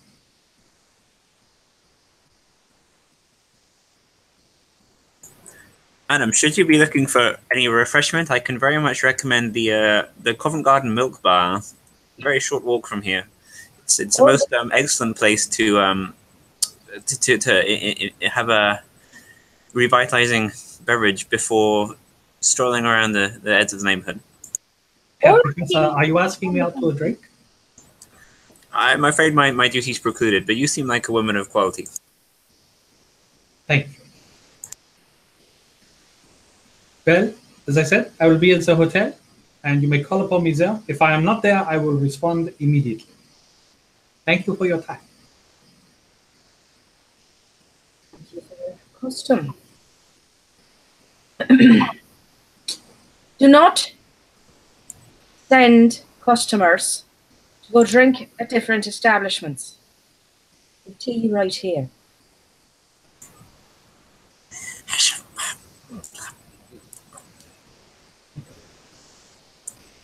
Understood. Meanwhile, on the other side of the city of London, thin sound of the bells. Do I know the bartender here, or any of the wait staff, perhaps? I would say that for a streetwise spend, you certainly do. Oh, spending is so painful. Oh. If you want a contact to just have later, then... Yeah, I was going to say, well, so I haven't spent from Streetwise yet. I did use it earlier, but I did not spend, as I recall. So I will go ahead and spend one of my 2 Streetwise points to know the bartender at the 10 Bells. All right. And, having done so, we'll approach him upon entering the establishment. The gentleman's name? You tell me. I get to... You make a contact, you give me a name and a brief description. Oh, I do this. Okay, fun. Okay, well, so this... It's the bartender at the Ripper Bar, man.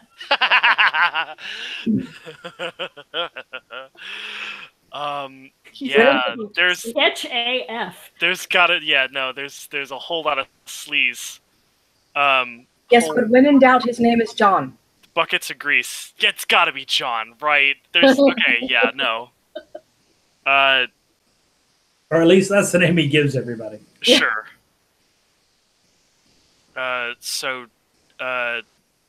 John Hayes. John Hayes, daytime bartender, 10 Bells. A portly, balding man.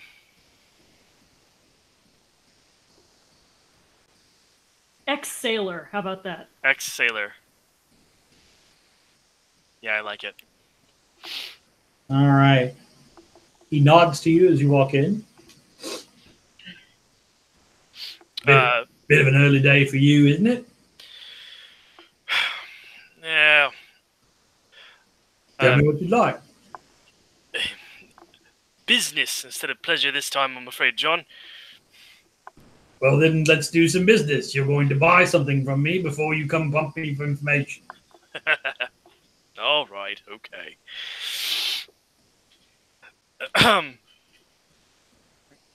They'll put down some... I'd like a coffee with whiskey, please.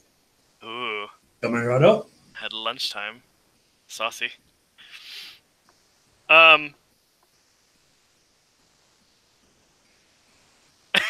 Yeah. Shaw gives you the eye and then goes, same. Time is an illusion. Lunchtime doubly so. Yeah, for sure. A couple of steaming mugs are placed before you. So, Some of your few coins slide across the bar. Well, Now, how may I be of service? I know how much you like names. Got a name for you. Love to know what you know about it. Looking for a Mr. or perhaps Mrs. Bowers. Bowers? Been hanging around, meeting people here, maybe? You do books, don't you? The posh fellow in here does books. Been talking with a Bowers about a book. A fellow named Ambrose Bowers. Ambrose. This is what I like to hear. He's he's local. He lives like somewhere in Wapping.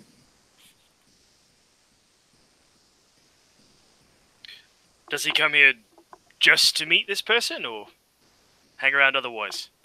Yeah, it's a bit of a walk for him, I'd say. His accent's clear Wapping, but he comes here to meet with your fellow with the tie. Slick back hair. We know him. Yes, I do. All right. Had they been in here more than once? Oh yeah, they've been in a few times. About how far back does that go? Couple months? Couple weeks? Oh, no, not that far. More recent. Last couple of weeks, I'd say. All right. Then he chuckles to himself, looks down, looks back up at me, goes, I suppose you could ask your posh friend himself. He looks meaningfully over your shoulder. Oh, boy. Oh, awkward. Yeah, a little awkward. More than a little awkward. Thanks for that. Yeah, Jesus.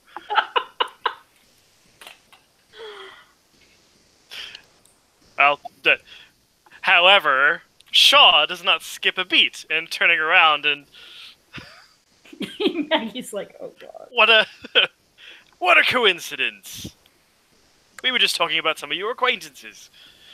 Having passed through the door is indeed a man in a fine suit, a silk tie, a nice valise in his hand, his hair slicked back. He looks at you. He looks at John. Coincidence, is it? Well, what sort of coincidences are we chasing down here in the East End? Oh, all sorts, I assure you. All sorts? All sorts. Really? Well, I'm not one to turn down an opportunity. Why are you one to turn down a drink? I'll buy. Oh, you're buying? Absolutely. Excellent. Hard to Been say a good no to work that. for me. John, whatever they're having after the coffee, and why don't you pass me a gin? Let's go have a seat. Chat it up. And so how are things over on your side of town? Things are great. Wonderful. Absolutely couldn't be better. Lovely. So, who's your client? Von Kant or Dives?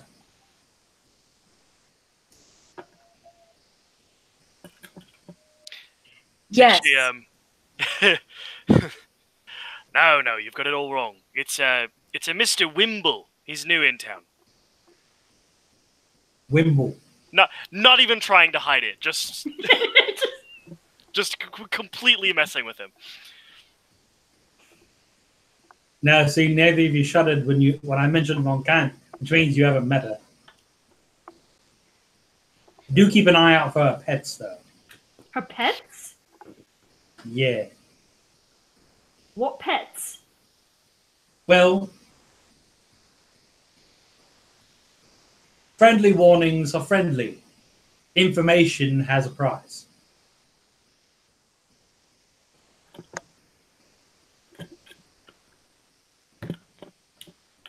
So Dives is trying to chase down the book too, huh? Is that why you're here? Oh, John hasn't already told you. I've got the cellar. This is practically a done deal. You might as well go home. Oh, we know. I didn't think it was quite so much of a done deal, though. Well, we'll give you that impression. Oh, just what I've heard around. From? Now. A lady never divulges her sources, sir. Ah, so you would then. Of course not.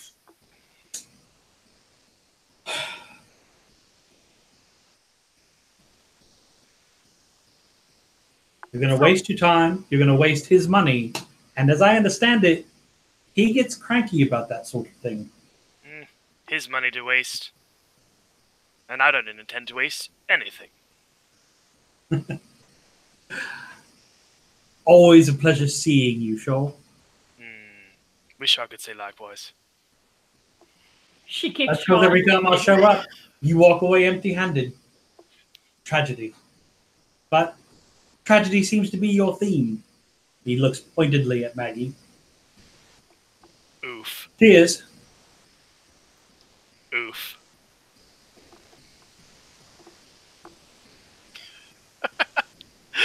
The moment he's out the door, Shaw just downs the remainder of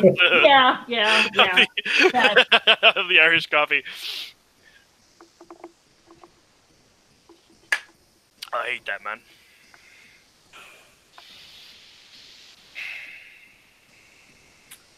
Well. Huh. Well, off to Wapping then? Off to Wapping indeed. So are phone books a thing? No. Oh, yeah, no. Residential phones are barely a thing.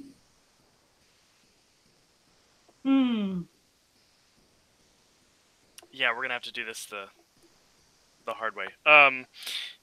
However, if you can come up with a deployment of things like Streetwise or the Knowledge or what have you. I was going to say, I have no small amount of the knowledge. So I know, well, one, I immediately know exactly where Wapping is and how far away we are from it from here. Absolutely. And you said it was probably what areas would be appropriate for him. Uh-huh. And Andrew, correct me if I'm wrong, if I'm pronouncing it wrong. It's Wapping? Wapping. Wapping. Wapping. Wapping. So, Wapping is an East End neighborhood, so you're not far. So, tell me how you're going to try and run down Ambrose Bowers in Wapping. How close by is it? Is it close enough that he would not be taking a cab? Well, most people who live in Wapping aren't going to take cabs much of anywhere. Fair enough. But it is a bit of a walk, and enough of a walk that the 10 Bells would not be his regular pub. Also, can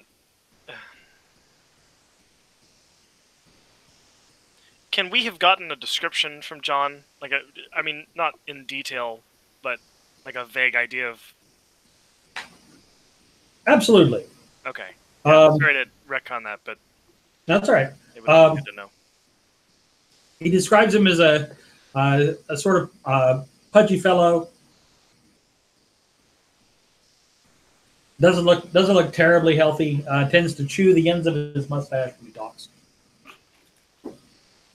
It's about 1 mile to Wapping, by the way, from Tenbell.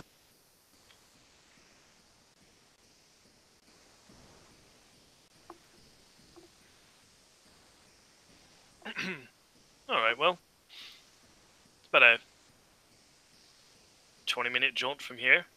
15 if we take the back ways. Of course we're going to take the back ways. I like the way you think.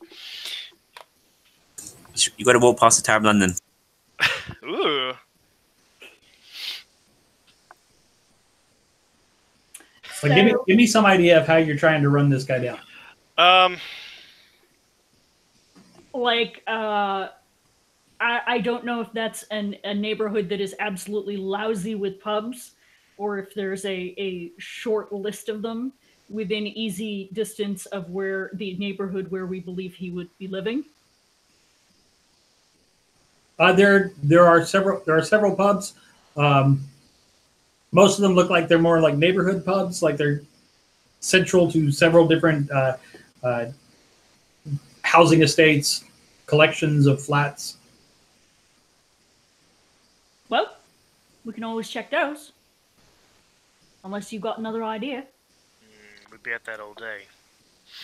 There's a place that sells mustache wax. I don't know.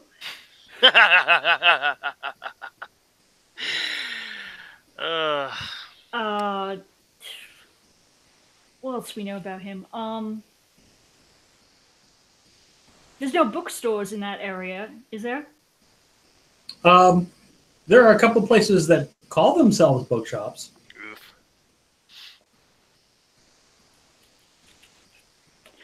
Books, not bookies. Well, not bookmakers. all right. Well, so let's back up a little bit. How do we think a man living in Wapping came by a text of this importance? This vintage, or provenance. Provenance. That's a fancy book word for it. And knew. Thank you. I appreciate that. And knew enough about said book to know who to go to with it. To locate a buyer, exactly. And don't forget, the note said that he was having second thoughts about selling it. That he's being cagey, precisely. Exactly, and he was thinking on his own, which means he might, well... And also seems to imply that there's an opening for us, which... Indeed. But that's neither here nor there.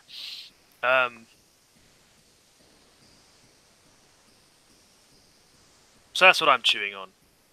How did this man come to this text? And is there anything there that we can use to find him?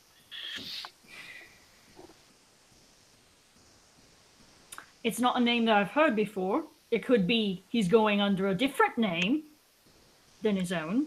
Oh, well, that would complicate things, wouldn't it? Yes, it would. Well,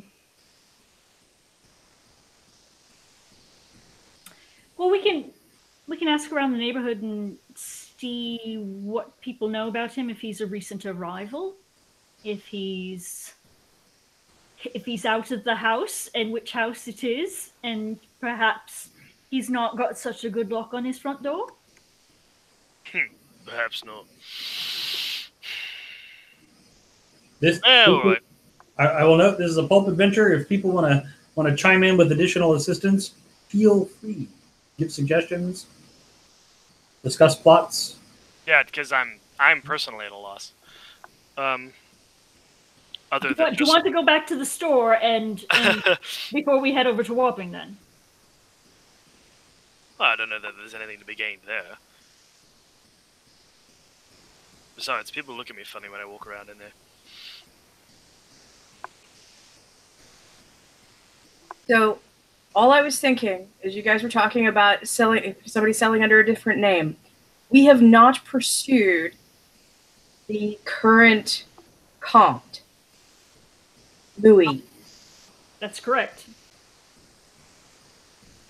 I have no idea where we would start with that. No, he said he was in Lyon.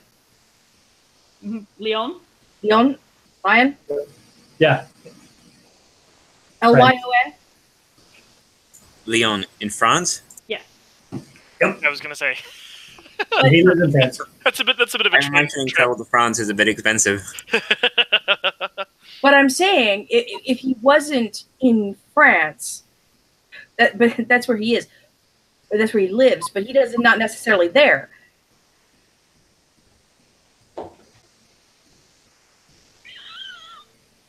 Either way, that might be a way in to mess up, because if this is the same, okay, so we've got two mentions. We've got one 1805 copy mentioned by Von Kant. We've got the De Castries copy, which was last seen in 1860. Are these the same? And their description is the same copy. Yes, narratively, you're guessing those are the same. That's the same book. Mm-hmm. Right. So I'm just sort of thinking out loud, but I'm trying to make connections. Sure. Yeah. Oh, we have a we have a big conspiracy board and not a lot of pins to put in it yet. Okay.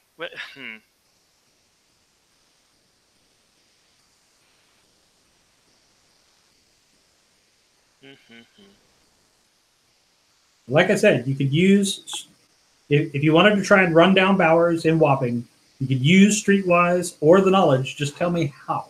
Give me an idea of how you're doing it.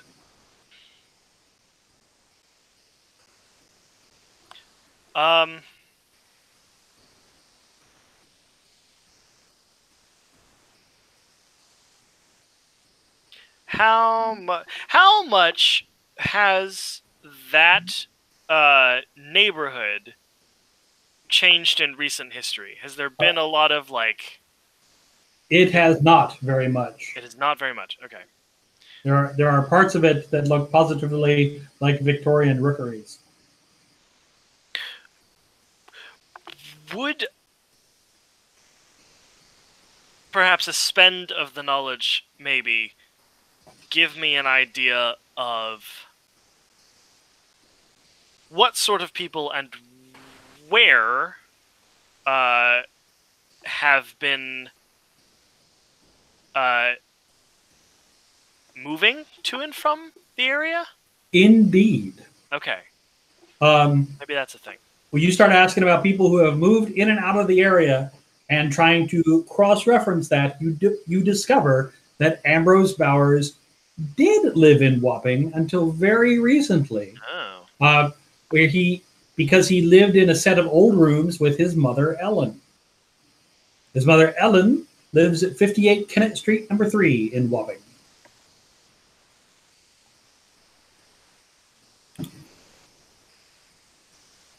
Kennett Street, number 3. And from what you're saying, it sounds like he is no longer staying there? Well, the word on the street is that he has moved out. Has he been flashing around a lot of money? Not that anyone says. Okay.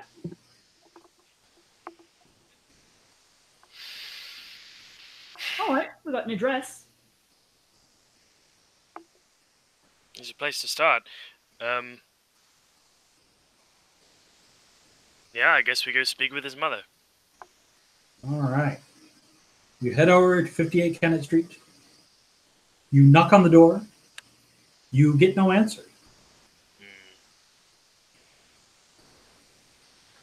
What time of day is it? So you guys went over there. It's probably early afternoon. Almost no one on the street. Everybody here works. So. I say she'll be at work. It's a Friday. Yeah. Well. Plan B then. Side eye to Maggie. Yes, plan B. I mean, of course. All right. Try the door. The door is locked. Locked real nice? Or just No. locked? A spend or not a spend? Yeah. How nice. A use of the locksmith ability gets you right in. Nice. And you open the door. You step inside. You rapidly step inside. Larcenous skills immediately instincts taking over. You step inside, shut the door, and are greeted by the scent of rot. Oh, sweet. I was afraid of. Filling the air. You walk into the badly lit house and come to the sitting room and find a lumpy settee of horsehair cushions on which is the crushed body of a woman in her 50s. Crushed? Yes, crushed. It appears to have been crushed some time ago. There are a couple of bloody scraps of paper scattered across a table at her feet. A couple of pieces of cutlery here and there. And that's when the dust starts to move. I need each of you to give me a sense trouble roll. I think we've sensed the trouble. I mean, come on. 4. 5. 5. All right. So both of you detect the smell of ozone and sulfur beneath the decay. And you have an immediate opportunity to hold your breath before the air thickens and tries to literally suck the oxygen out of your lungs. Oh. As the dust and paper start to swirl and form this strange anthropomorphic shape that reaches out and points its fingers at your throat as though attempting to choke you. And both of you hold your breath. And leave. Hastily, yes. As letters blaze in the dust as you dash out going, "Where is the book?" Oh. Could both of you please give me a stability test? Yeah, sure. It's always 4, huh? Always 4. Whee! Look at that. A 3. Your turn. My turn. Oof. Let's see. And Maggie, how did you do? 4. 4. All right. So, Mr. Hughes, you are going to lose 4 points of stability. Oof. As you are attacked by magic and by a supernatural creature that reached out and literally tried to suck the air out of your lungs. Because that's not supposed to happen. Yeah, no, that's not a That shit ain't right. And then for the sake of luck, I'm going to have each of you... Could both of you give me a preparedness roll? Sure. What happens if I don't have it? Yeah, do I get to roll it untrained? You get to roll it anyway. Miss McGill, your difficulty is a 3. Mr. Hughes, your difficulty is a 4. Aha. 5. Okay. 2. Oh. Okay, so it is in fact Mr. Hughes, who out of instinct grabs this scrap of paper that seemed to be the center of where the thing was forming as you dash back out of the building. And you're back on the street. I was going to say, I figure I just run for a while. Okay. We're just going to go for a little bit. We're going to put some distance. Mr. Hughes has decided to go for a run. Yes. And I've got a 1 point of the knowledge, steering him toward wherever the nearest pub is. Uh-huh. All right. So the two of you run for a bit. Finally coming to a stop, catching your breath, looking around. Nothing seems to be following you. And it is at this point that I will take a look at the thing that I've been holding in my hand the entire time. Sure. And if you look at the message I just sent you on Facebook.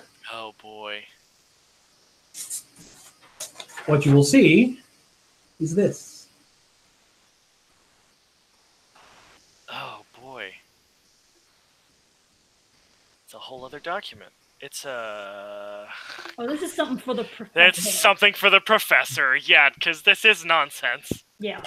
I was told there would be no math. It's not even math. There are only, like, 3 numbers on this page. It's a star chart. Maggie literally is an English major, so...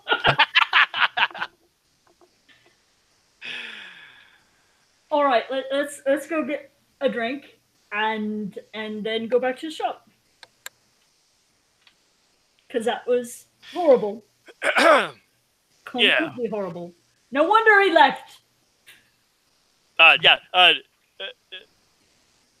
Shaw is still shaking. A little. As evidenced by the fact that his drink vibrates as he raises it to his lips.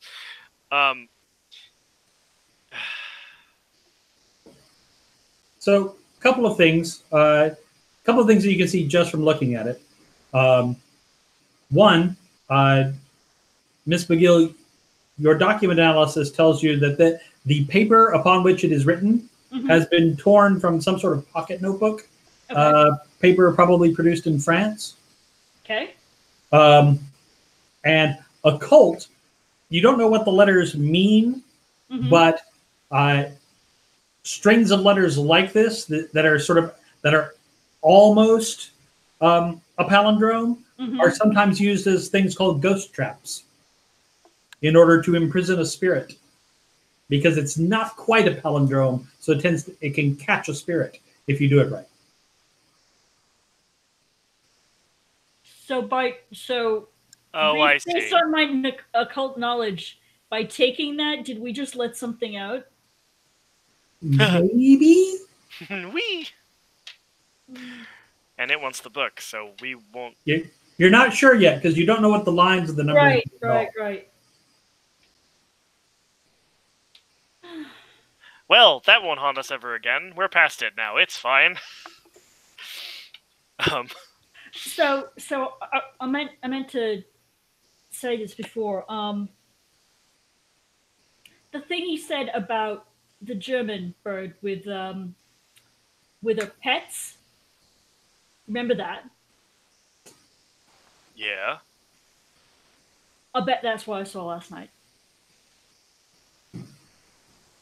In the sewer. Remember when I told you that there was something there? Why would some German lady's greyhound be in the bloody sewers?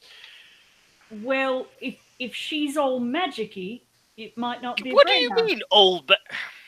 And then he stops himself. She's like.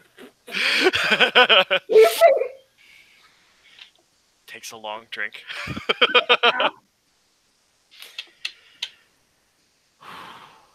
All right. If that's even... It would make sense for her to be watching the shop. Wouldn't it? Yeah. Do you think we should go now? Go where? What if something's happened? Back to the shop. Our shop? The shop? Yes. Our shop. All right.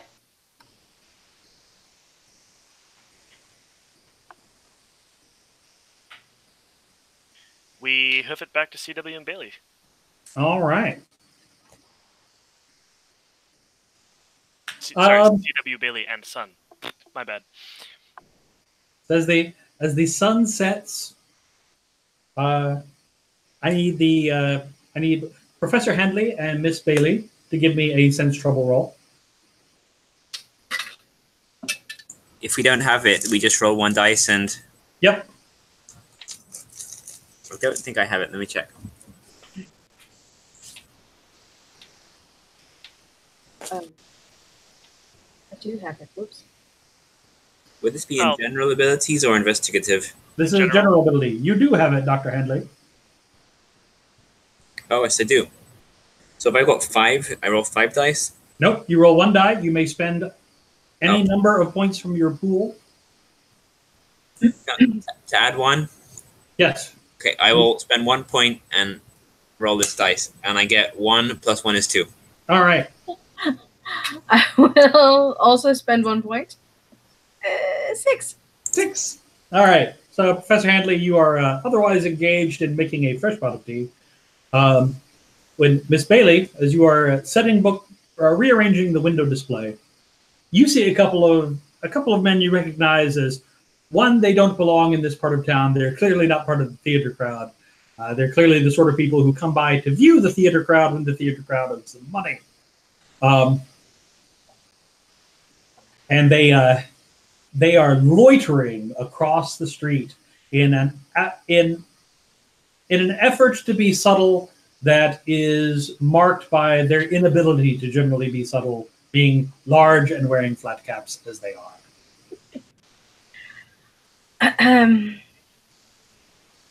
I will go get my pistol out of the drawer. Okay. And put it on the desk. Professor, do me a favor. Yes, really? Keep an eye. It's like, oh, wait a minute, I didn't do it. Do me a favor and keep an eye on those gentlemen across the street. Oh. And having them pointed out to you, you now note the two brutes she is referring to. Should I seek out a member of the constabulary? No, you should stay right here and not leave me alone. Very good. The two of you keep an eye on the two of them who keep eyes on you, until Mr. Hughes and Miss McGill return. At which point they wander away. And our two figures with Streetwise recognize these toughs as employees of Mallet Magwitch. Oh boy. Who is named Mallet very accurately. Fun. Plays a lot of cricket. Yes, that's exactly what it is.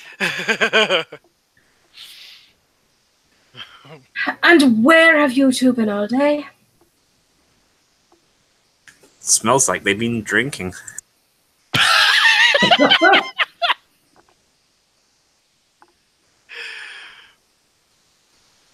Well, we went to the Ten Bells to... We did send them to a pub. I go to pubs without drinking. Did, has anything happened here? Why, yes, we were almost just robbed by two men. Oh, Mallet's people? The ones outside, flat caps? Of course they're friends of yours, aren't they? Oh, no. Not friends of mine precisely, but I know them. Who's a Mallet?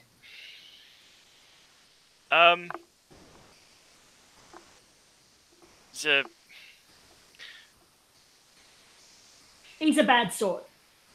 That's a good... Yeah. I'm sorry, I can gather that.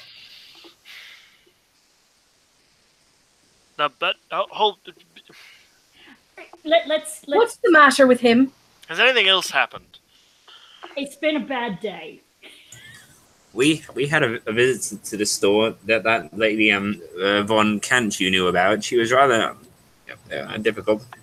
Hughes pales. All the color straight from his face. I think she might be a Nazi. And he gives Maggie this wide-eyed look. So, okay. There's so much. First of all, Professor, here's a piece of paper. See if you can make any sense of it. Out of character, it's a star chart, right? Actually, no. No, that was my guess. Well, so the numbers at the top, you quickly calculate relate to the lines, Yep. Those are distance vectors. Yeah. But what they might be pointing to, you're not terribly sure. I'll tell them it's used to indicate some location in the sky, but these letters don't mean anything to me. I'm not sure what the coordinates are. So once the professor tells you that they're distance vectors, those of you with the knowledge take a minute to stare at them, and you can figure out that the top one, well, let's see, who has the most ranks in the knowledge here? It's probably me with 3. I've just got 1. So Mr. Hughes grabs one of the London A to Z guides, flips open a map, looks at it, puts the paper down, and you watch as he does a couple of quick maneuvers of the paper and the map until that cross actually overlaps the address that Ambrose's mother lived at, with 2 starting points being one, the Isle of Dogs,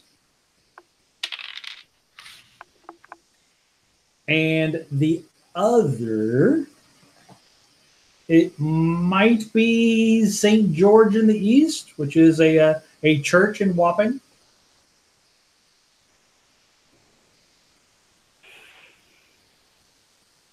Right. So, okay, let's go back to the start of things. So we went. You have to eat a horse. Start with a nose. What? Okay. So, all right. So we went to the 10 Bells, and we went to talk to his pal, the bartender there. And when in walks Mr. Drummel, and we had a pint with him, and he said he was being all chummy and asking if we were working for Dives or Von Kant, and yeah, and we were sort of dismissive and blew him off about that, and he said something about her having pets, and I think I know what that might be, but anyway, Well, she certainly didn't bring any animals into our shop. be glad. So, so anyway, what else did you? We sure figured out whereabouts. We got that he was Bowers was up in Wapping, and we went up to Wapping and we asked around and we found out where his mother lived, and went over to pay a visit, and there was no one answering the door, but the lock was curiously broken, and so we didn't have to pick it or anything. And we went in, and she kind of looks over and kind of like pats Shaw on the leg or on the hand to kind of be like, "You all right? I don't want to re-traumatize you here, buddy." Yeah. And so his mother was in there, and she was very dead, and she'd been very dead for quite some time. And then it got very hard to breathe, and it didn't feel like it was a natural thing, and there were paper and dust and things like whipping around like there was a wind, but it was inside. And then there was the words. Was it "Where is the book"? Yes. Yeah. Yeah, so there's these letters in the air saying, "Where is the book?" And so we left at that point. That's where that piece of paper came from. And now we're up to date. I've seen this before. It's very, very common to feel trauma when you see a dead body. I've met many students have the same reaction. You should have a sit down and a cup of tea. And you say you went to the pub before you saw this? Before and after. No, we wasn't drunk when we saw it. However, the depiction or her description of events, as you're all standing there with Megapolicemancy just sitting on a shelf, exactly, quietly, unobtrusively. All of you remember the phrase of the stories of the electromagnetic stuff that choked and compressed the life out of all urbanites fast or slow in stifling air. And you look back at this little sketch, which creates anchors between the Isle of Dogs and a Hawksmoor church in Wapping. They summoned one of those things there. Somebody did. And it was guarding it. No, that's not possible. You were just a little bit out of sorts from this experience. Did you call the constabulary? No. For what? The dead body. Oh. Yes. No. No, didn't do that.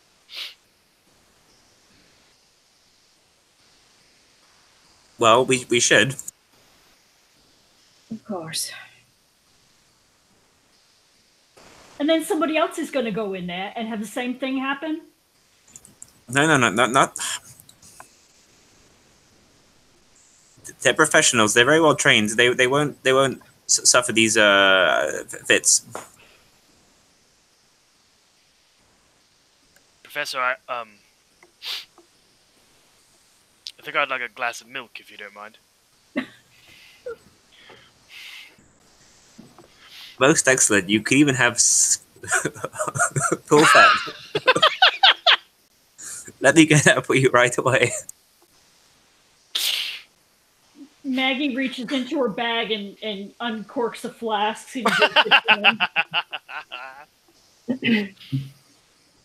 The professor brings out 4 glasses of milk and the bottle of Coca-Cola we can share. Hell yes. This is everything I've ever wanted. And so... Maggie very obviously pours rum into her milk and knocks it back. As the 4 of you are sitting there drinking, Miss McGill, as you keep looking back at that almost palindrome, and the reference then from Shaw about the Isle of Dogs, occurs to you that Belly may actually refer to the god Belly, father of Lud, builder of Ludgate, mythical king of Britain. Oh! Maybe a version of the Celtic sun god Belinus, who, like Lugh, is associated with dogs.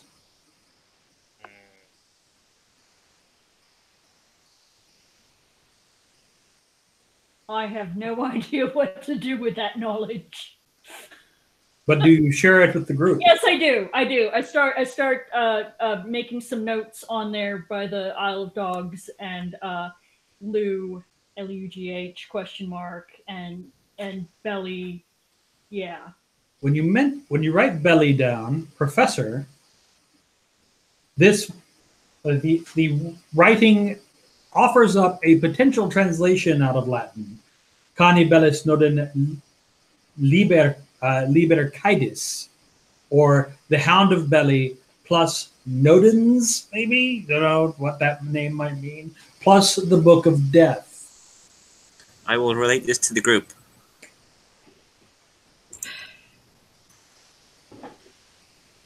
Which sounds very much like something you might be able to put together with Megapolicemancy. We do the thing. We do the thing. We've done quite a few things, Andrew. And it is with that realization, you hear a thud. From where? It's coming from the back of the shop, in a space that you presently use as a broom closet. This is your department, Hughes.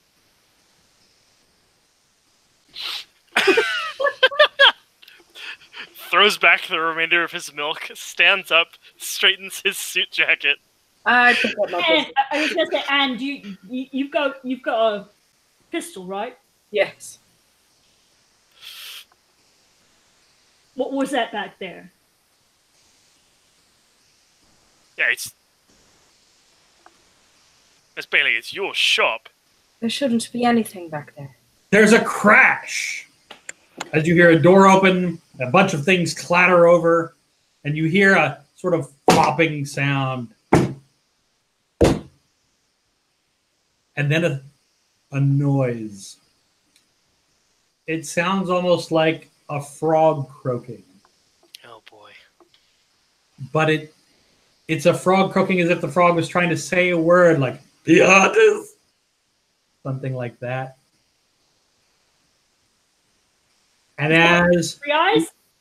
a tentacle Great. slithers its way into the bookstore, Shoot it. that's where we're going to stop for tonight. Ah. Well,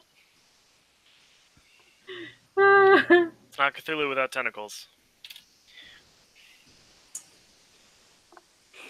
All right. Okay. Heck. All right.